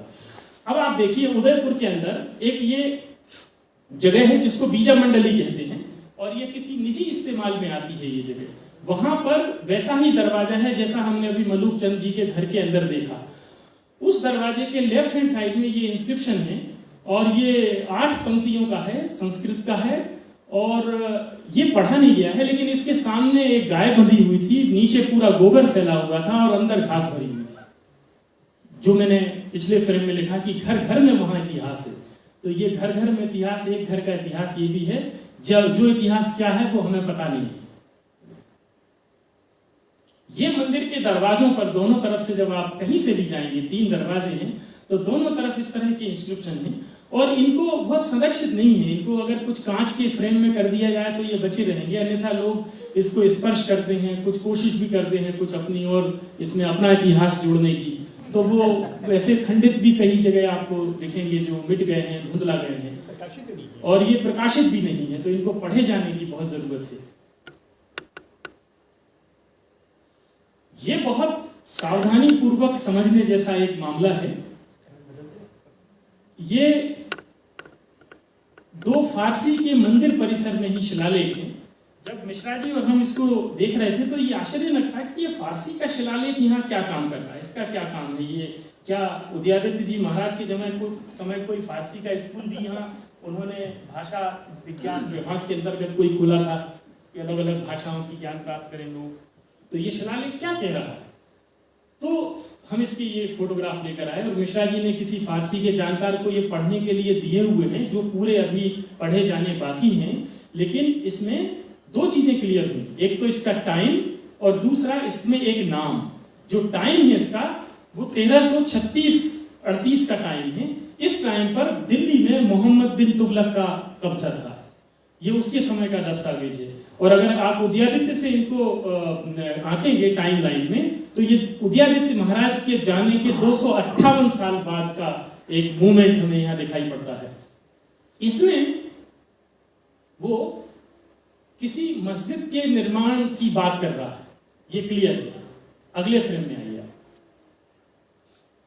मंदिर के पीछे, मंदिर के परिसर में है, बाहर, मंदिर के बाहर, मंदिर कैंपस में, काफी बड़ा कैंपस है, वो कैंपस अभी दिखाएंगे आप। अब हम 300 फीट ऊपर आते हैं और यहाँ से हम उदयपुर का मंदिर देखते हैं। इसका कंपाउंड आप देखिए जरा, ऊपर उधर वो टॉप उत्तर दिशा है, डाउन दक्षिण दिशा है, जो राइट साइड है वो पूर्व है और इधर से पश्चिम है। जो काला घेरा आप गोल सर्कल देख रहे हैं नीचे मंदिर के राइट साइड में, नीचे काला घेरा आपको दिख रहा है सर्कल में, ये सर्कल वो फारसी का एक शिलालेख है। दूसरा फ्रेम उधर है। जो मॉस्क बनाने की कोशिश की गई है वो बिल्कुल पीछे, बिल्कुल बैक साइड में एक छत दिख रही है आपको, जिस पे लिखा है इस पीले अक्षरों में कि ये मस्जिद जैसा ढांचा है कोई। तो ये जो फारसी का शिलालेख है, ये दरवाजा गेटवे ऑफ इंडिया या इंडिया गेट की तरह से दो दरवाजे खड़े हुए हैं। पिछले फ्रेम में ये दो दरवाजे हैं जो बिल्कुल सीध में, ये जो लाइन मैंने खींची है, ये दो दरवाजे हैं जो जिनके बीच में कोई दीवार बनाने का एक अधूरा प्रयास किया गया होगा।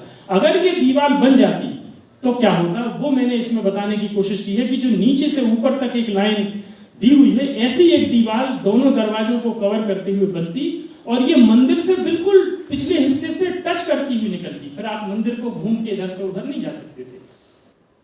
शायद ये जो खंडित मूर्तियों के जो देवी के फ्रेम हमने पहले देखे, मुझे लगता है कि ये ठीक उसी समय ये सब कब्जे में लिया गया होगा और ये तोड़ने का उसको प्रयास किया गया होगा। अंदर की सारी मूर्तियां, बाहर का सारा जहां ऊपर तक चढ़कर जा सकते थे वो सब तोड़ा है। और ये एक दो दिन का काम नहीं है, ये दो दरवाजे बनाना, पीछे वो मॉस्क जैसा एक स्ट्रक्चर खड़ा करना, शिलालेख पर इसका डिक्लेयर करना ये कि ये क्या हो रहा है अब यहाँ पे। तो ये एक हमें एक महत्वपूर्ण इशारा इस तरफ करता है। और जब ये 1338 लगभग 258-250 साल के बाद में उदयादित्य के ये सब मूवमेंट यहाँ हो रहा है, इसके पहले का पहला घटनाक्रम इल्तुतमिश का है जो उदयादित्य के 155 साल बाद का है, हमला मालवा में। उस हमले में ये मंदिर बचा। फिर दूसरा अलाउद्दीन खिलजी की लूट है, 1291 में उसने विदिशा लूटा है और उसके लूट के जो लाइव डॉक्यूमेंट है वो क्राइम स्टोरी की तरह पढ़िए, उसको हिस्ट्री की तरह मत पढ़िए वरना बोर हो जाएंगे। हिस्ट्री एक बोरिंग सब्जेक्ट है।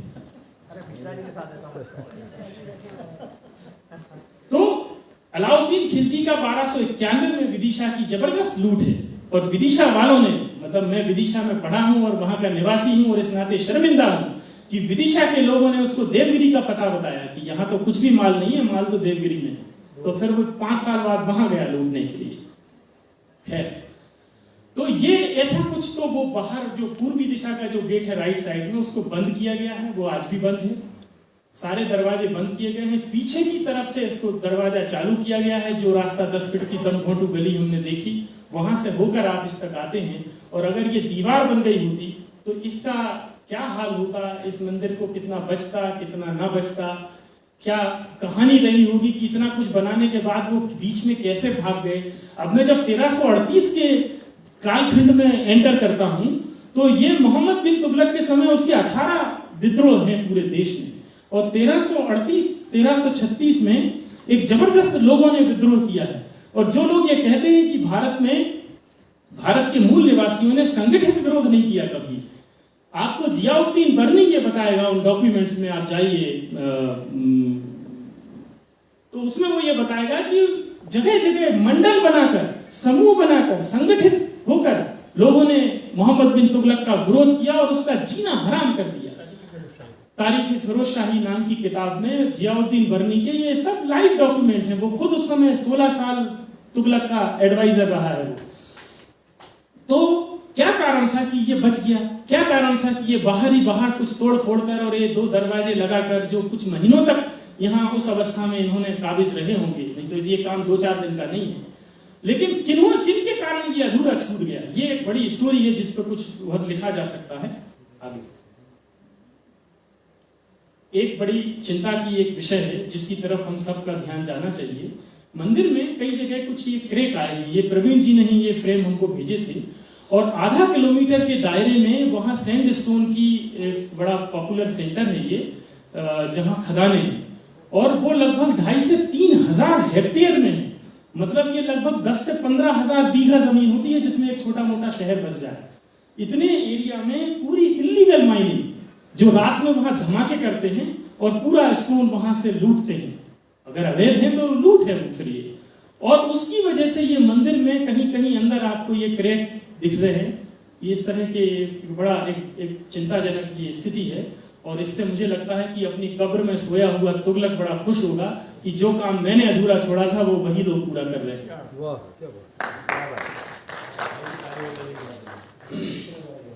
अब ये परमारों के बाद के कुछ एपिसोड हैं।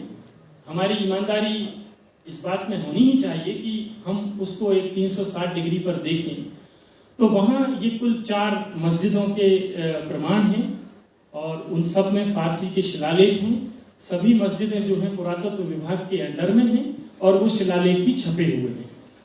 तुगलक का जो फारसी का 1336-38 का शिलालेख है, 2 इंस्क्रिप्शन वो हमने मंदिर परिसर में ही देखे हैं। दूसरे जो हैं वो एक शेर खान की मस्जिद के नाम से उदयपुर के पूर्वी दिशा में है। ये मालवा पर जब खिलजियों का कब्जा हुआ, एक अलग एपिसोड यहाँ 1401 ईस्वी से शुरू होता है, जब मालवा के पूरा कब्जे में इनके आता है।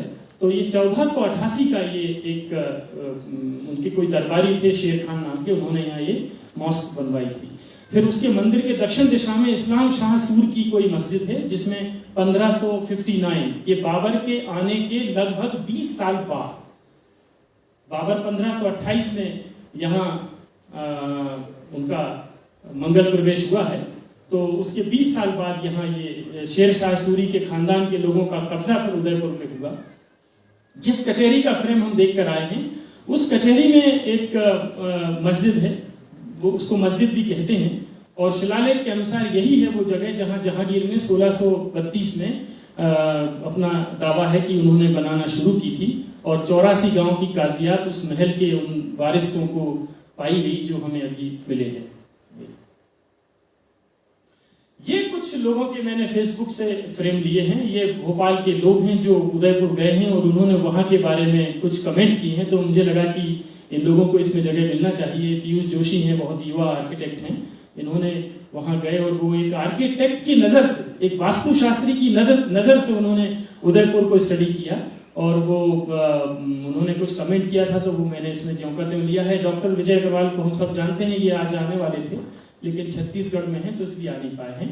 ये भी वहाँ सपरिवार होकर आए हैं। ये आशुतोष केवलिया हैं, इतिहास के स्टडी करते हैं, मेरे जैसे ये भी एक जिज्ञासु हैं, ये भी जाते रहते हैं पुरानी जगहों पर, कई जगह हम साथ में जाते हैं। नीचे ये संजय भाई हैं, ये कारोबारी आदमी हैं, इनका इतिहास से या उससे कोई लेना देना नहीं है, लेकिन इनको कुछ ऐसी है कि ये बार बार जाते हैं, अपने परिवार को और समाज के तमाम लोगों को भी लेके जाते हैं, और ये मंदिर को दर्शन कराते हैं। मंदिर को लेके ही 99% लोग हैं वो सिर्फ मंदिर के कारण जाते हैं। तो ये चंद वो लोग हैं, मुझे लगा कि इनके उल्लेख होने चाहिए कि लोग कहाँ कहाँ से इसमें आते हैं। अब आगे क्या इसके हो सकता है, ये तो उसके सुखद या दुखद अतीत की कहानी है जो हमने इसमें देखी, लेकिन इसमें आगे क्या हो सकता है, तो ये कुछ हमारे विचार हैं। हम आपसे सुझाव भी चाहेंगे इसमें, और आपका आशीर्वाद भी चाहेंगे। ये उदयपुर के इसके आसपास हम चाहते हैं कि जितनी भी चीज़ें देख रहे हैं, इसकी जानकारी कम से कम एक पूरी लिस्ट में सामने आए कि वहाँ क्या क्या 20-30 किलोमीटर की परिधि में मौर्य और गुप्ता पीरियड के 1,500 से 2,000 साल पुराने मॉन्यूमेंट 20-30 किलोमीटर के दायरे में ऐसे कई उदयपुर की कड़ियाँ वहाँ आसपास बिखरी हुई हैं। तो उसका एक लोकल टूरिस्ट सर्किट बना सकते हैं, ऐसा एक हमारा एक भविष्य का विचार है। उदयपुर के लिए एक फेसबुक पेज, क्योंकि ये सोशल मीडिया की ताकत की भी एक प्रमाण है ये जो कुछ वहाँ अब हो रहा है, तो एक वहाँ एक स्पेशल पेज हम एक जीवन प्लेटफॉर्म की तरह बना सकते हैं, जिसमें हम परमार राजाओं एक कुछ दस्तावेज ऐसे बना सकते हैं जिसमें परमार राजाओं के पूरे इतिहास और उनके निर्माण कार्यों की एक अच्छी तफसील से, अच्छी पठनीय रूप में उसकी जानकारी हम छापें। ऐसा कुछ डॉक्यूमेंटेशन हम कर सकते हैं। मेरा एक विचार इसमें यह था, जिसमें मैं कुछ अपना मैं खुद उसमें इनिशिएटिव ले सकता हूं, कि विरासत की बात के नाम से हर महीने के एक तयशुदा रविवार के दिन हम डिक्लेयर करें, और आज जितने लोगों को यहाँ आमंत्रित किया है वो सब अगले 12 महीनों के वो सब अतिथि हैं, चाहे वो अभिलाष जी हों, चाहे अजीत जी हों, चाहे गिरीश जी हों, और तमाम जो नारायण व्यास साहब आए हैं, पूजा सक्सेना को तो खासतौर से बुलाया है, वो तो आर्कियोलॉजिस्ट हैं, तो उनकी काफ़ी उपयोगिता वहाँ हो सकती है। ऐसे जो भोपाल शहर के गणमान्य लोग हैं, ये चाहें हर रविवार को हम वहाँ, हर महीने के एक रविवार को वहाँ रहें, 4-5 घंटे रहें। अगर मैं किसी पेंटर को वहाँ लेके जाऊँ तो किसी पेंटिंग की एक वर्कशॉप हम वहाँ कर सकते हैं कि 150 विद्यार्थी आसपास के स्कूल कॉलेज के वहाँ आएँ और 20 लोकेशन पे उदयपुर को एक ही दिन में कैनवास पे उतार दें, और उसकी एग्जीबिशन हम यहाँ फिर अगले महीने कभी देखें। तो इस तरह से 12 महीने ये श्रृंखला चले, उसमें स्कूल कॉलेज के विद्यार्थियों को, कुछ स्कूल कॉलेज के लोगों से भी मेरी बात हुई है और वो काफ़ी इसमें रुचि ले रहे हैं कि जब भी कभी आप आएंगे, और कोई मेरा विचार है कि जैसे यहाँ पद्मश्री डॉक्टर कपिल तिवारी हैं, यहाँ विजयदत्त श्रीधर हैं, ये लोग भी जाएं और उनसे बात करें और उसको वो एक खबर हो, उस दिन उसके पेज पे वो प्रसारित हो, तो इस तरह से एक कुछ हलचल हैपनिंग वहाँ शुरू हो। तो एक हेरिटेज वॉक की हम शुरुआत कर सकते हैं कि हर महीने एक तयशुदा, जब कभी डॉक्टर सुरेश मिश्रा या नारायण व्यास या पूजा सक्सेना वहाँ हों और वो बच्चों को लेके पूरे उदयपुर की एक 4 घंटे की एक बढ़िया हेरिटेज वॉक करें, उनको बताएं कि ये क्या है।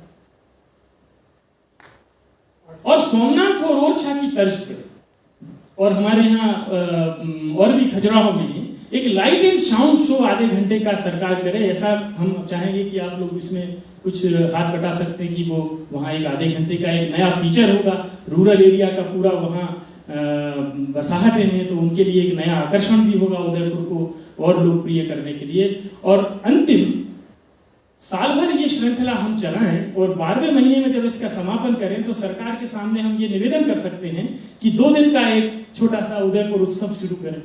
तो इस तरह से जब वहाँ लोगों का आवागमन शुरू होगा तो ये एक अच्छा केंद्र वहाँ पर्यटन का बन सकता है। इस काम में जो लोग मदद कर सकते हैं, आर्कियोलॉजिकल सर्वे ऑफ इंडिया है, उसके रीजनल डायरेक्टर मिश्रा जी से मेरी बात हुई थी, वो आज जबलपुर में है, राष्ट्रपति जी के दौरे की वजह से वो आने वाले थे, उन्होंने काफ़ी रुचि ली है और वो अगले महीने उदयपुर का प्रवास करने वाले हैं।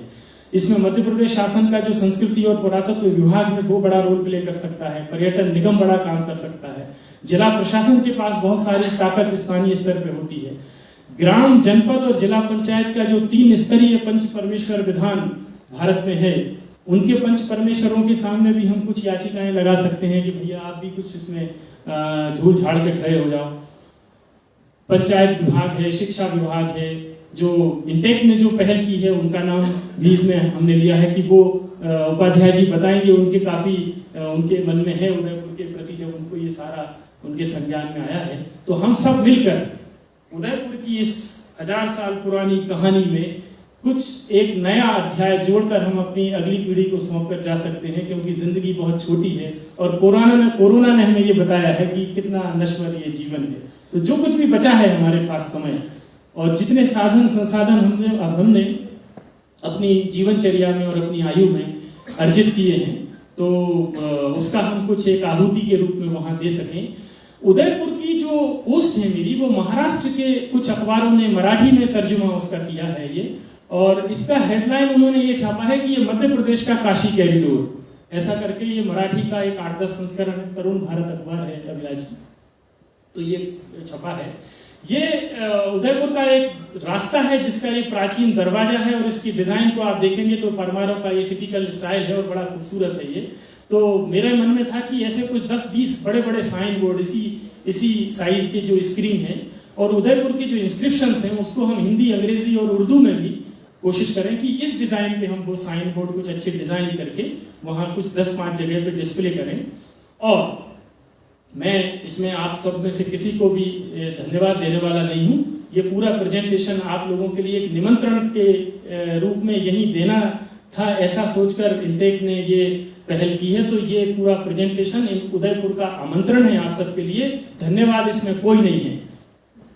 और अंतिम रूप से मैं कुछ लोगों के इसमें नाम उल्लेख करना चाहूँगा कि जब ये पूरा मसला 3 जनवरी के बाद से शुरू हुआ तो वहाँ के कुछ युवाओं का एक समूह आगे आया, जिसमें कुछ नाम मैं इसमें लिखे हैं मैंने, मधुर शर्मा हैं, वो लगातार ट्विटर पे वहाँ की नई लोकेशन से नई जानकारी दे रहे हैं कि एक मूर्ति यहाँ भी पड़ी है, यहाँ कुछ निकाल सकते हैं, देखिए ये यहाँ क्या है।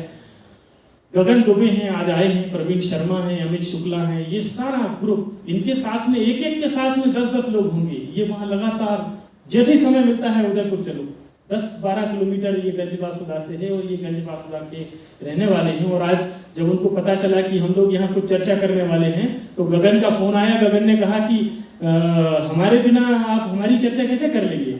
तो मैंने कहा कि सोशल मीडिया पे डाला हुआ है तो ये सबको ओपन इन्विटेशन है, तो आप सब इसमें आए। मैं चाहूँगा कि लाइट्स की ऑन कर दें और अगले 10 मिनट हम चाहेंगे कि अगर सुझाव हो, दीपक शर्मा जी हैं या प्रज्ञा प्रभा से, सब सामाजिक और संस्कृति के क्षेत्र में। किस नाम से? नहीं, अभी शुरू किया नहीं है, अब कोई भी नाम उसका हो सकता है। ये आइडिया है अगले 1 साल के लिए। और इसमें ये हेरिटेज वॉक हमारी जो मिश्रा जी के साथ में योजना बनी थी, तो ये उस कड़ी का ये पहला एपिसोड था। हमें पता नहीं था कि यहाँ इतना कुछ ऐसा हैपनिंग हो जाएगा कि उसका इस रूप में हम यहाँ चर्चा करेंगे। साहित्य अकादमी से डॉक्टर विकास दवे हैं, इनसे मैं ये अपेक्षा करूँगा कि कुछ साहित्यिक कुछ राइटिंग के लिए कोई बच्चों के बीच में, मैं उदयपुर बोल रहा हूँ, इस शीर्षक से 100 राइटअप वहाँ बच्चों के तैयार कराएं, तो साहित्य अकादमी कुछ ऐसा एक अपनी आहुति इस काम में डाल सकती है। कैसे भी ये चर्चा में रहे, कैसे भी कुछ हैपनिंग हो। अशोक कुमार पांडे साहब हमारे बीच में हैं, जो लोक सेवा आयोग के पूर्व अध्यक्ष हैं, ये हमें इसमें मार्गदर्शन कर सकते हैं। तो मैं चाहूँगा कि 2-2 मिनट अगर कुछ अच्छे विचार इसके बारे में हो, कुछ करेक्शन करें हम, कुछ आगे और इसको कैसे ले जा सकते हैं, तो सब लोग इसमें सहभागी हैं। दीपक जी, आपने तो किसी का धन्यवाद नहीं दिया, पर यहाँ जितने लोग बैठे हैं और पूरे भोपाल और मध्य प्रदेश की तरफ से हम एक 80 साल के युवा प्रोफेसर सुरेश मिश्रा जी का और उनके परंपरा को आगे ले जाने वाले विजय मनोहर तिवारी जी का हार्दिक धन्यवाद करते हैं कि शायद हमारी इस निंद्रा को तोड़ने में आप कुछ सहायक हुए। जब ये सुन रहा था तो बड़ा अटपटा लग रहा था कि विदिशा, बासोदा, कैसे कैसे लोग सांसद रहे, विधायक रहे, मुख्यमंत्री रहे, इन सबको जो दृष्टि नहीं है वो एक गुरु को और एक शिष्य को पाई। आपका बहुत बहुत आभार, धन्यवाद। और ये सब संस्कृति, इतिहास, पत्थरों में जो बोला जा रहा है वो सब हमारे आसपास बिखरा हुआ है, हम बिल्कुल अनजान हैं। कृपया करके इस यात्रा को और बढ़ाइए, और जगह जाइए और बताइए कि हमारा कितना समृद्धशाली इतिहास है। हम सब उसके वंशज हैं और हम सब उस पर गौरवान्वित हो। और इस सारी धूल को जो इस्लाम के कारण हमारे ऊपर आई है, जो एक अंधड़ के रूप में आई थी, उसको उठा के फेंकिए और उस पूरे भारत को, हमको सबको, पीढ़ी को खड़ा करना होगा। हम सब आपके साथ हैं। पांडे साहब से निवेदन करूंगा, अभिलाष जी आप कुछ कहें। आप अगले 12 महीनों का जो हमने प्लान किया है उस सूची में श्रीधर जी, आप, नारायण व्यास जी, कपिल जी, ये सारे लोग इसमें शामिल हैं, तो 2 मिनट में आपसे चाहूँ। शर्मा जी ने कहा कि आपने हमको नींद में से उठाया है, इतने पड़ोस में विदिशा पे हम जा नहीं पाए और जहाँ देख नहीं पाए। मिश्रा जी ने एक दिन मेरे को उनके घर पर गया था तो ये सारी जानकारी दी थी और विजय ने कई दिनों से बात कर रहे थे। लेकिन निश्चित बात है कि हमारे आसपास जो हेरिटेज है, हमारे पास आसपास जो इतिहास है, उसको ही हम देख नहीं पाते हैं। हम दूर दूर जाते हैं। मेरे बहुत सारे ऐसे दोस्त हैं जो देश विदेश में ज़्यादा विदेश में घूमते हैं, लेकिन देश का इतिहास उनको कुछ ज़्यादा देखा नहीं। उन्होंने इंदौर का गांधी हॉल में किसी को लेके गया, उनका हमने देखा ही नहीं पिछले 40 साल से इंदौर के गांधी हॉल में। उपाध्याय जी हमारे इंदौर के कलेक्टर हैं, उन्होंने इंदौर के लिए बहुत काम किया है। तो निश्चित रूप से जिनको आर्किटेक्चर में, जिनको हेरिटेज में, जिनको हिस्ट्री में, जिनको अपने प्रदेश या अपने देश पर नाज है, उन लोगों को आगे बढ़ना चाहिए। और विजय के बारे में क्या कहा जाए, विजय और मिश्र जी की जो जोड़ी है, अब यह क्या कहाँ कहर ढाने वाली है, इसकी हम राह देख रहे हैं। दोनों को बहुत बहुत शुभकामनाएं। ये तिवारी जी और मिश्रा जी को तहे दिल से मैं धन्यवाद दूंगा। और आज इंटेक के हमारे जो आर्किटेक्चरल टीम है, जो फुल टाइमर इंजीनियर्स, आर्किटेक्ट्स हैं, वो हमारे साथ बैठे हुए हैं। और अगले इसी सप्ताह में हम उसका पूरा डिटेल्ड मेजर्ड ड्राइंग जो आप बता रहे हैं, तो उसका मेजर ड्राइंग का काम शुरू करने जा रहे हैं। तो ये पीछे मेरे मनोज शर्मा जी बैठे हैं, वरिष्ठ आर्किटेक्ट हैं, इनको भी मैं साथ में ले जाऊंगा। पर हमारी जो वानर सेना युवा सेना है, आप सबसे मेरा आग्रह है जो गंज बासौदा के हैं, मेरा आप मोबाइल नंबर नोट कर लीजिए 94250, जो गंज बासौदा वाले हैं 94250 क्योंकि जैसे ये मिश्रा जी और तिवारी जी ने बताया, ये वास्तव में आश्चर्यजनक तथ्य है कि इतना बड़ा भव्य स्थान हमारे बीच में सुरक्षित रहा। अब इसको एक बृहद नजरिया देना है और कहीं से इसकी छोटी एक रूपरेखा बना के शुरू करें। पूजा सक्सेना भी यहाँ बैठी हैं। आगे आने वाले 4-6 दिन में जब हम जाएंगे तो मैं आप सबसे आग्रह करूँगा कि दिन भर जब वहाँ धूप में तपें तो उस तप का हमारा सबका फल अच्छा निकले। एक बार आपको मैं पुनः धन्यवाद देना चाहूँगा। पद्मश्री डॉक्टर कपिल तिवारी और विजयदत्त श्रीधर भी हमारे बीच में हैं। मैं चाहूँगा कि कपिल जी आप सिर्फ आशीर्वाद दे दें हमको, वहाँ से चलना तो आपको है ही अगले महीने। विजय, असल में बात यह है कि इतिहास के बारे में बहुत कम जानकारी है मेरी, लेकिन मतलब क्योंकि तुमने इतने कम समय में इतना सारा मामला जो है वो लोगों के सामने रखा। देखो, मैं ये कहना चाहता हूँ, ऐसा क्यों हुआ कि तुम्हें अभी ऐसी प्रेरणा हुई?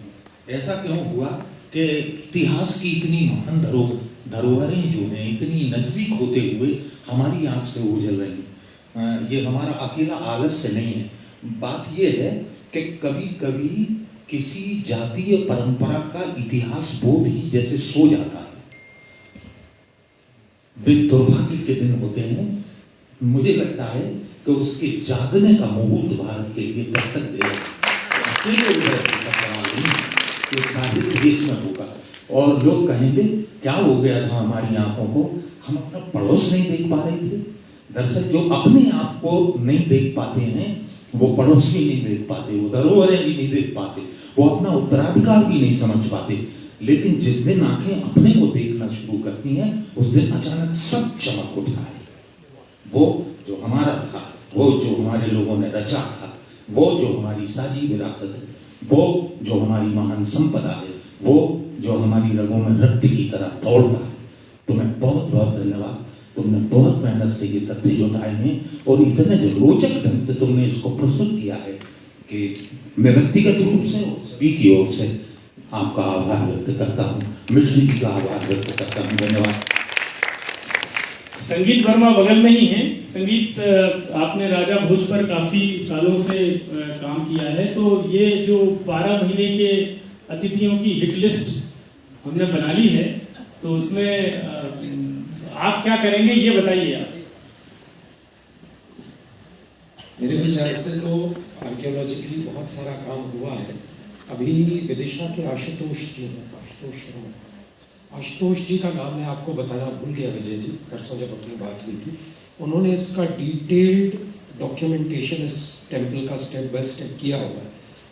परंतु हाँ, एक छायाकार की दृष्टि से एक तो जाकर के इसकी फोटोग्राफी करते हैं, एस्थेटिक फोटोग्राफी करते हैं, एक एग्जीबिशन तैयार करते हैं, ड्रोन और फिल्म कैमरों की मदद से एक मिनी एपिसोड तैयार करते हैं इसका 3 मिनट का, 3.5 मिनट का परिचयात्मक, और उसको अंत में प्रश्नात्मक छोड़ते हैं कि इसमें लोग अब और क्या जोड़ सकते हैं। एक किस्म का न केवल आमंत्रण अपितु कुछ ऐसा 3-3.5 मिनट का एक मॉड्यूल जो लोगों की अलग अलग स्तर पे, अकादमिक स्तर पे अलग, टूरिज्म के स्तर पे अलग, जिज्ञासु के स्तर पे अलग, इसमें उत्सुकता जगह। शॉर्ट मूवी की बात कर रहे हैं। शॉर्ट मूवी भी नहीं, एक 3 मिनट का मॉड्यूल बना करके जो मैं और आप जाकर ही एक दिन में बना लेंगे। बहुत बढ़िया। ऐसा कुछ शुरू करते हैं, क्योंकि आजकल फेसबुक पर वीडियोस और फोटोज का बहुत जमाना है। विजुअल मैटर्स, तो कुछ विजुअल तैयार करते हैं। एनके सिंह साहब मुझे बगल में दिखाई दे रहे हैं। सर, आपसे कल लंबी बात हुई थी, आपने जो भी देखा आप भी उस लिस्ट में हैं। जाना चाहूँगा बहुत जल्दी वहाँ पे और देखना चाहूँगा आपके साथ, आपकी नज़र से क्या हुआ है। और जैसा कि सब लोगों ने कहा कि विरासत, अपनी साझा विरासत जो है उसको याद रखना, उससे सीखना और उसको लेकर के आगे बढ़ना, वो हम सबके लिए बहुत जरूरी है। उससे आप दोनों ने मिलकर बहुत ही बढ़िया काम किया है, इसके लिए सब दोनों को बधाई। पूजा सक्सेना, आपने भोजपुर के टेम्पल पे काफी काम किया है और आपको उदयपुर चलना है, तो कुछ आइडिया है आपके पास पर कुछ अच्छा वहाँ क्या कर सकते हैं? सबसे पहले डॉक्टर मिश्र और तिवारी जी को बहुत बहुत साधुवाद। उदयपुर तो 1000 साल से अपनी जगह पर है, पर हम ही उसको देख नहीं पा रहे थे। जब ये मंदिर बने तब हमने पूरी एक भूमि को पवित्र मानते हुए उस पर बहुत सी चीज़ें बनाई। इस मंदिर के भी पश्चिम उत्तर दिशा में उदयपुर समुद्र करके एक बहुत बड़ा तालाब भी है जो अब सूखा पड़ा है। इसी मंदिर की एक ये जो बाउंड्री वॉल है, इस पे मुझे एक नागबंध, एक अभिलेख का तरीका होता है जो अध्यादित्य के समय का स्पेशल है, वो मिला था, अभी पब्लिश नहीं है वो। तो ऐसा क्या हुआ कि हमने जब अंग्रेजों ने हमारी धरोहरों को संरक्षित किया तो उन्होंने मॉन्यूमेंट्स को बहुत आइसोलेशन में देखा और मंदिर को या किसी भी एक स्ट्रक्चर को संरक्षित घोषित कर दिया और एक बाउंड्री में बांध दिया और डोंट टच का बोर्ड लगा दिया और हम सब ने उसको मान लिया। पर आपने उस डोंट टच और उस बाउंड्री से बाहर जाकर भी उदयपुर को देखा, वो बहुत सराहनीय है। हम सब आपके साथ हैं। मैं इंटेक संस्था से लगभग 20 साल तक जुड़ी रही और हमने भोपाल में भी बहुत जन जागरूकता अभियान किए। तो जब भी जन जागरूकता और बच्चों के बीच में जाने की बात होगी, मैं हमेशा आपके साथ हूँ। बहुत बहुत धन्यवाद। आप कुछ कह रहे हैं पीछे? प्रमोद शर्मा यहाँ है क्या? लाइए। धन्यवाद। कौन कहता है कि इतिहास बोरिंग होता है? किसी को भी लगा ऐसा? कितने खूबसूरत और कितने रोचक तरीके से विजय मोहन तिवारी जी ने और आदरणीय मिश्रा साहब ने इतना अच्छा रिसर्च किया और इतना अच्छा प्रस्तुत किया। मैं राजेश भट्ट आकाशवाणी भोपाल से हूँ, कार्यक्रम अधिकारी। अभी पिछले दिनों तिवारी साहब से एक इंटरव्यू लिया था हमारे अतिथि कार्यक्रम में, तब चर्चा हुई थी, आपने बताया था, लेकिन तब शायद मैं नहीं समझ पाया था कि इतना ज़्यादा विशाल और इतना ज़्यादा विस्तृत और इतना रोचक चीज़ मुझे आज सुनने को मिलेगी। और मैंने तब भी अनुरोध किया था तिवारी साहब से कि इसी को यदि वो रेडियो डॉक्यूमेंट्री के रूप में हमें देंगे तो मैं निश्चित तौर पे यहाँ से आपको कहना चाहूँगा कि हम एक रेडियो डॉक्यूमेंट्री बनाएंगे और सब नेशनल लेवल पर ले जा करके प्रसारित करने के लिए कोशिश करेंगे। आप आकाशवाणी से राजेश भट्ट हैं। गिरीश जी, आप 2 मिनट।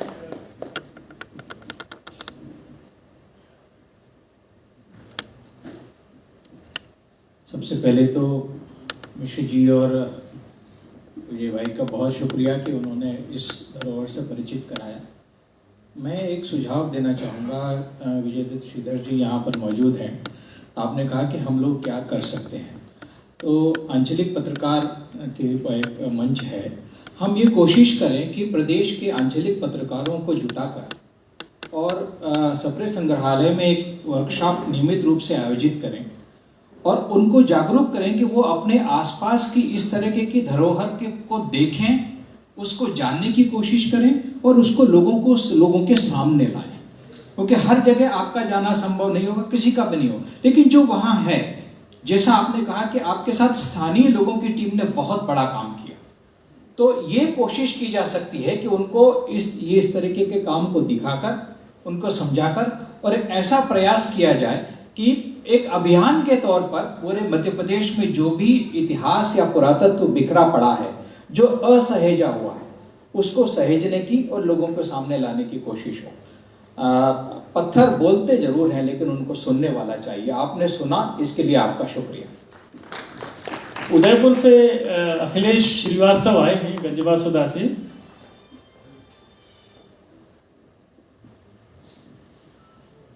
दोनों ही महापुरुषों का मैं आभारी हूँ कि उन्होंने उदयपुर पर निगाह डाली और आज ये सब तथ्य भोपाल के और हम सबके सामने आए हैं। जैसे गंगा भागीरथी का इंतजार कर रही थी, मैं अपने इस मोह का संवरण नहीं कर पा रहा हूँ कि भोपाल के जब ऐसे लोग जो उदयपुर जिस परिवर्तन की बाट जो रहा था, वो परिवर्तन वहाँ देखा जा सकता है। कि कुछ बातें जो तिवारी जी ने बताई हैं कि चाहे वो उदयपुर उत्सव की बात हो या फिर वो जो गलियारा 10 फीट का था और अब चौड़ा होकर वो सबकी पहल से, जो बासोदा के पत्रकार भी यहाँ बैठे हैं, युवा बैठे हैं और जो नागरिक बैठे हैं, उन सबकी पहल से आज वो चौड़ा होकर 30 फीट का हो गया है। तो मिश्र जी और तिवारी जी ने जो एक रोड मैप बनाया है कि वो किस तरह से संवर सकता है, उसकी बातें प्रशासन तक और जिस स्तर के पत्रकार यहाँ उपस्थित हैं, आज संपादकगण उपस्थित हैं, यदि आपकी लेखनी से वो बातें सरकार तक पहुँचेंगी तो निश्चित तौर से उदयपुर की जो रूपरेखा है वो बदलेगी। उदयपुर उत्सव भी 10 साल पहले शुरू हुआ था और 2 एपिसोड उसके हुए, 2 साल हुआ और उसके बाद जैसा कि हम सब जानते हैं चीज़ें बदलती हैं, समीकरण बदलते हैं, तो स्थानों की गरिमा भी बदल जाती है। तो वही विराम हो गया। तो जिन बातों को आज तिवारी जी ने उठाया है, आप सबका यदि सहयोग मिलेगा आपकी लेखनी के रूप में, आप जिस स्तर पर आपके संपर्क हैं, तो निश्चित तौर से उदयपुर के बारे में जो हम सब बैठकर सांझे स्वप्न देख रहे हैं वे साकार होंगे। साथ ही में जो मेरा एक प्रस्ताव है, जो मैंने आदरणीय तिवारी जी के सामने और मिश्र जी के सामने भी रखा था, कि जैसी कथा उदयपुर की यहाँ हुई है वैसे ही इसका एक एपिसोड करने की कोशिश तो ये थी कि वो पहले हो जाता, पर वो हो नहीं सका उसके पहले, क्योंकि कोरोना से संबंधित कुछ चीज़ें फिर दोबारा शुरू हो गई। तो एक कथा उदयपुर की बासोदा के लोगों के सामने भी आए, तो उसका प्रस्ताव मैं आपके सामने रख रहा हूँ। आपने सहमति पहले से दी, तो वो हम सब मिलकर जो बासोदा से आए वहाँ एक करें ताकि लोगों के सामने वो आए। और ऐसा ही विदिशा में भी एक कार्यक्रम, इस तरह से 2 कार्यक्रम करने की हमारी योजना है कि वो हो सके तो जो स्थानीय लोग हैं उनके सामने वो बातें आ जाएंगी जो आज तक ढकी हुई थी, छुपी हुई थी। बहुत बहुत धन्यवाद। हम समापन की तरफ बढ़े।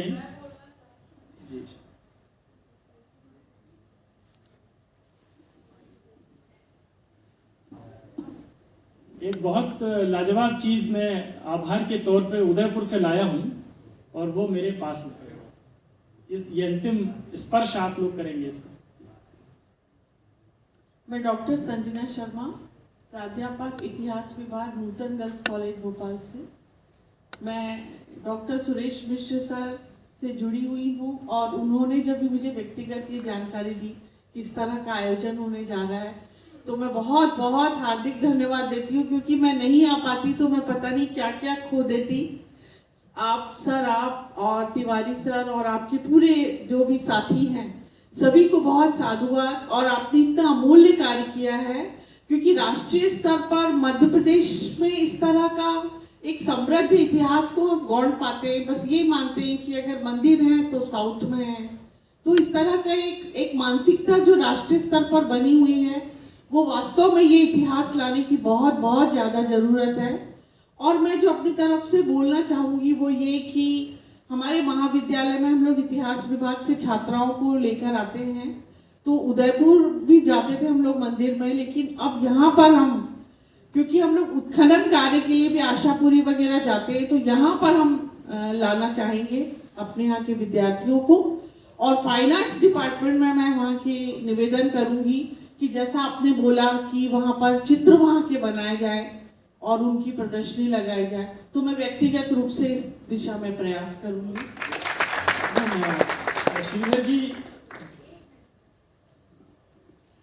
मैं तिवारी जी और मिश्रा जी का धन्यवाद करती हूँ। मैं अपना परिचय देती हूँ। मैं उदयपुर मंदिर के पास ग्राम पंचायत बुआरा की सरपंच रही हूँ और मैं वहीं निवास करती हूँ। और मुझे जब ये कार्यक्रम, मेरा भतीजा भोपाल में रहता है, तो उसने आपकी पेपर न्यूज और वो भेजी, तो मैं आई वहाँ से ग्राम नरोदा, गाँव नरोदा। और जो भोपाल के डॉक्टर BS यादव हैं, मैं उनके छोटे भाई की वाइफ हूँ। तो भोपाल में भी मेरे रिलेशन रहते हैं, मैं गांव के रहती हूँ फार्म हाउस पे। और आपने जो काम किया है, ये तो मेरी बहुत दिनों से इच्छा थी। जब हम हर सोमवार मंदिर दर्शन करने जाते हैं, हमारे लिए तो लोकल जैसा है, आपने सब दिखाया और इस लेवल पे दिखाया और आप ले जा रहे हैं। मैं अपनी खुशी बयां नहीं कर पा रही हूँ। और आपसे मैं और कहती हूँ कि जैसे जिस चीज़ का समय आता है, अब वो रास्ता भी उन्होंने बताया श्रीवास्तव में काफ़ी चौड़ा हो गया है। देखिए अब समय कितना अच्छा उदयपुर मंदिर के लिए आ रहा है कि जो जाने का रास्ता नहीं था वो भी अब काफ़ी चौड़ा हो गया। आपने भी इतनी अच्छी डॉक्यूमेंट्री बनाया, आप इसे ऊपर भेजेंगे, पर्यटक बढ़ेंगे और टीवी पे भी इसका अच्छा प्रचार प्रसार। और हम चाहते हैं इस चीज का अच्छी, इस जगह का ऐसा नाम हो कि हमारा उदयपुर पर्यटक स्थल के रूप में स्थापित हो और उस एरिया का नाम। और वहां से आप जब भी जहां से कुछ भी लोग जाए, जिस तरह की मदद की सरपंच के नाते मैं समाज से सोशल वर्क भी करती हूँ और जैसी भी जरूरत है आप मुझे बताएं, मैं आज आपसे कांटेक्ट नंबर लूंगी और जब भी आप लोग जाएं मैं वहाँ उपस्थित होंगी मंदिर में और मैं आपकी मदद करूँगी। मैंने कहा कि जब हम इतिहास से पीछा छुड़ाने की कोशिश करते हैं तो इतिहास हमारा पीछा करता है। ये कुछ ऐसी घटना है। आपने बहुत अच्छे सुझाव दिया है हेरिटेज वॉक का, हम आपको बड़ा सहयोग करेंगे चल के, और वहाँ पर जो विद्यार्थी है जो भी आएंगे उनको वहाँ के प्रतिमा विज्ञान के बारे में पूरी जानकारी विस्तृत में दूंगा। डॉक्टर नारायण व्यास हैं और देश के जाने माने आर्कियोलॉजिस्ट हैं और पाटन की जो रानी की बाव है वहां से इन्होंने अपना कैरियर शुरू किया था ग्राउंड पर। श्रीधर जी।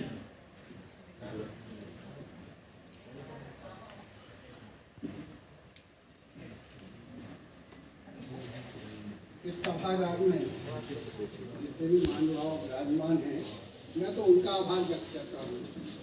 कल जब मैंने पूछा विजय भाई से कि मुझे बताओ कितने लोग बुलाए हैं और आएंगे कौन कौन लोग, तो वो समझ गए कि मेरे मन में चिंता क्या है।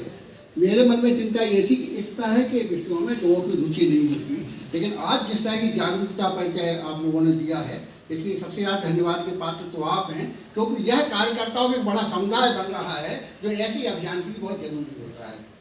मित्रों, जो बात मुख्यतः कहने की है, एक तो गिरीश जी ने बहुत बढ़िया प्रस्ताव रखा है और हम कोशिश करेंगे कि मार्च के बाद कभी वो वर्कशॉप यहाँ रखेंगे, क्योंकि उस वर्कशॉप का एक बहुत महत्वपूर्ण पहलू जो होगा, जो डॉक्टर सुरेश मिश्र जी पूरा कर सकते हैं, नारायण व्यास जी पूरा कर सकते हैं, वो ये कि ऐसे सवाल जब भी उठे, ऐसे विषय जब भी सामने आए, तब उसमें उसके प्रमाणीकरण की, तथ्यान्वेषण की, प्रमाणीकरण की, क्योंकि इसमें जोश की जरूरत नहीं होती, होश की जरूरत होती है। सारे तथ्य जुटाए जाएं, उनके पूरे प्रमाण इकट्ठे किए जाएं, सारे तथ्य इकट्ठे किए जाएं और उसके आधार पर जन सहयोग प्राप्त करना भी थोड़ा सा आसान हो जाता है, जो तिवारी जी ने और मिश्र जी ने उदयपुर में करके बताया है। तो हम सब लोग इस अभियान में साथ रहेंगे। हमारे पास गर्व करने के लिए बहुत कुछ है, दुर्भाग्य से हम उसका कभी देख नहीं पाए और हम बाहरी चीज़ों को देखते हैं जिनमें गर्व करने के लिए, शर्म करने की जरूरत होती है, हम उनमें तो लगे रहे, लेकिन जो हमारा सचमुच जो हमारा अतीत है वो केवल अतीत नहीं है, वो हमारा वर्तमान भी है, वो हमारा भविष्य भी है। और उसकी तरफ ये जो जागृति आप पैदा कर रहे हैं, मिश्र जी आपको और विजय भाई आपको और आप सभी मित्रों को बहुत बहुत धन्यवाद। कई लोग यहाँ आज कार्य दिवस है, ऑफिस का टाइम है, ऑफिस छोड़कर आए हैं।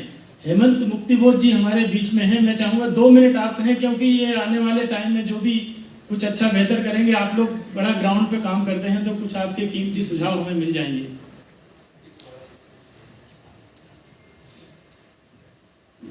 सभी को नमस्कार। अब सुझाव तो आपने खुद ही अपने चिंतन से और अपनी कल्पनाशीलता से इतनी अच्छी कार्य योजना बना ली। विद्वानों की सभा में चुप रहना ये विद्वत्ता का नहीं, कम से कम लेकिन बुद्धिमानी का लक्षण तो होता ही है, इसलिए मैं तो चुप ही बैठना चाहता हूँ। लेकिन एक बहुत ही महत्वपूर्ण विषय पर विजय जी अपने हाथ डाला था और उसको एक तार्किक परिणति तक जाने की या ले जाने की स्थिति बनती हुई हमको दिख रही है। मुझे लगता है कि भोपाल के अंदर इस प्रकार के ये सारे जो विषय हैं, इन विषयों पर और अधिक सक्रिय चिंतन की ज़रूरत है। और अपने पास इतने निकट के स्थान के ऊपर ये इस प्रकार का सारा एक चित्र हम सब लोगों ने देखा है। अभी जैसे कौन सा गांव दीदी, नोवेदा, वहाँ की जो पूर्व सरपंच यहाँ पर आई, मैं पीछे हूँ आपकी जी, तो उन्होंने कहा कि इन सारे दृश्यों को तो हम रोज ही देखते हैं, बस बात केवल इतनी है कि जो हम रोज देखते हैं उसमें देखना क्या चाहिए, ये दृष्टि विकसित करने की आवश्यकता होती है। तो उसके अंदर इतिहास के कई सबक हमको दिखते हैं। इस तरह के कार्यक्रमों से ये दृष्टि और कपिल जी ने जिस इतिहास बोध की बात की थी वो इतिहास बोध, तो ये इतिहास दृष्टि। 2 मिनट। जिस मलूक चंद जैन के घर का उल्लेख किया था, जो एक टीले के अंदर से निकला था, उस टीले के अंदर से जो सामान निकला था जिसका बहुत सारा कबाड़ी को बेच दिया गया, उसमें ये वीणा के एक टुकड़ा है जो पता नहीं कब से उस टीले के अंदर के उस कमरे में दफन था और जब वो रहने के लिए उन्होंने ये अपने इस्तेमाल करना शुरू किया तो ये लकड़ी लोहे का जो भी सामान था वो किसी काम का नहीं था। अब हम नहीं जानते कि ये कितनी सदी पुराना इसका इतिहास है, लेकिन ये वीणा का कोई और ये वहाँ मंदिर के पास में है, तो इसका मतलब वहाँ कुछ ऐसा संगीत का कुछ विधान रहा होगा कि वहाँ संगीतज्ञों की कोई टोलियां काम करती होंगी। और ये पता नहीं कब से कैसा है। उस दिन हम जब वहाँ गए तो प्रवीण शर्मा जी ने ये अंदर से निकाल के उनकी अनुमति से हमको स्मृति चिन्ह के रूप में भेंट किया, और बसंत पंचमी का दिन था। धन्यवाद। हम अब चलेंगे क्योंकि इसके बाद यहाँ कोई अगला कार्यक्रम भी है, तो जीवन की यात्रा ऐसी चलती रहेगी और हम फिर किसी मोड़ पे मिलेंगे।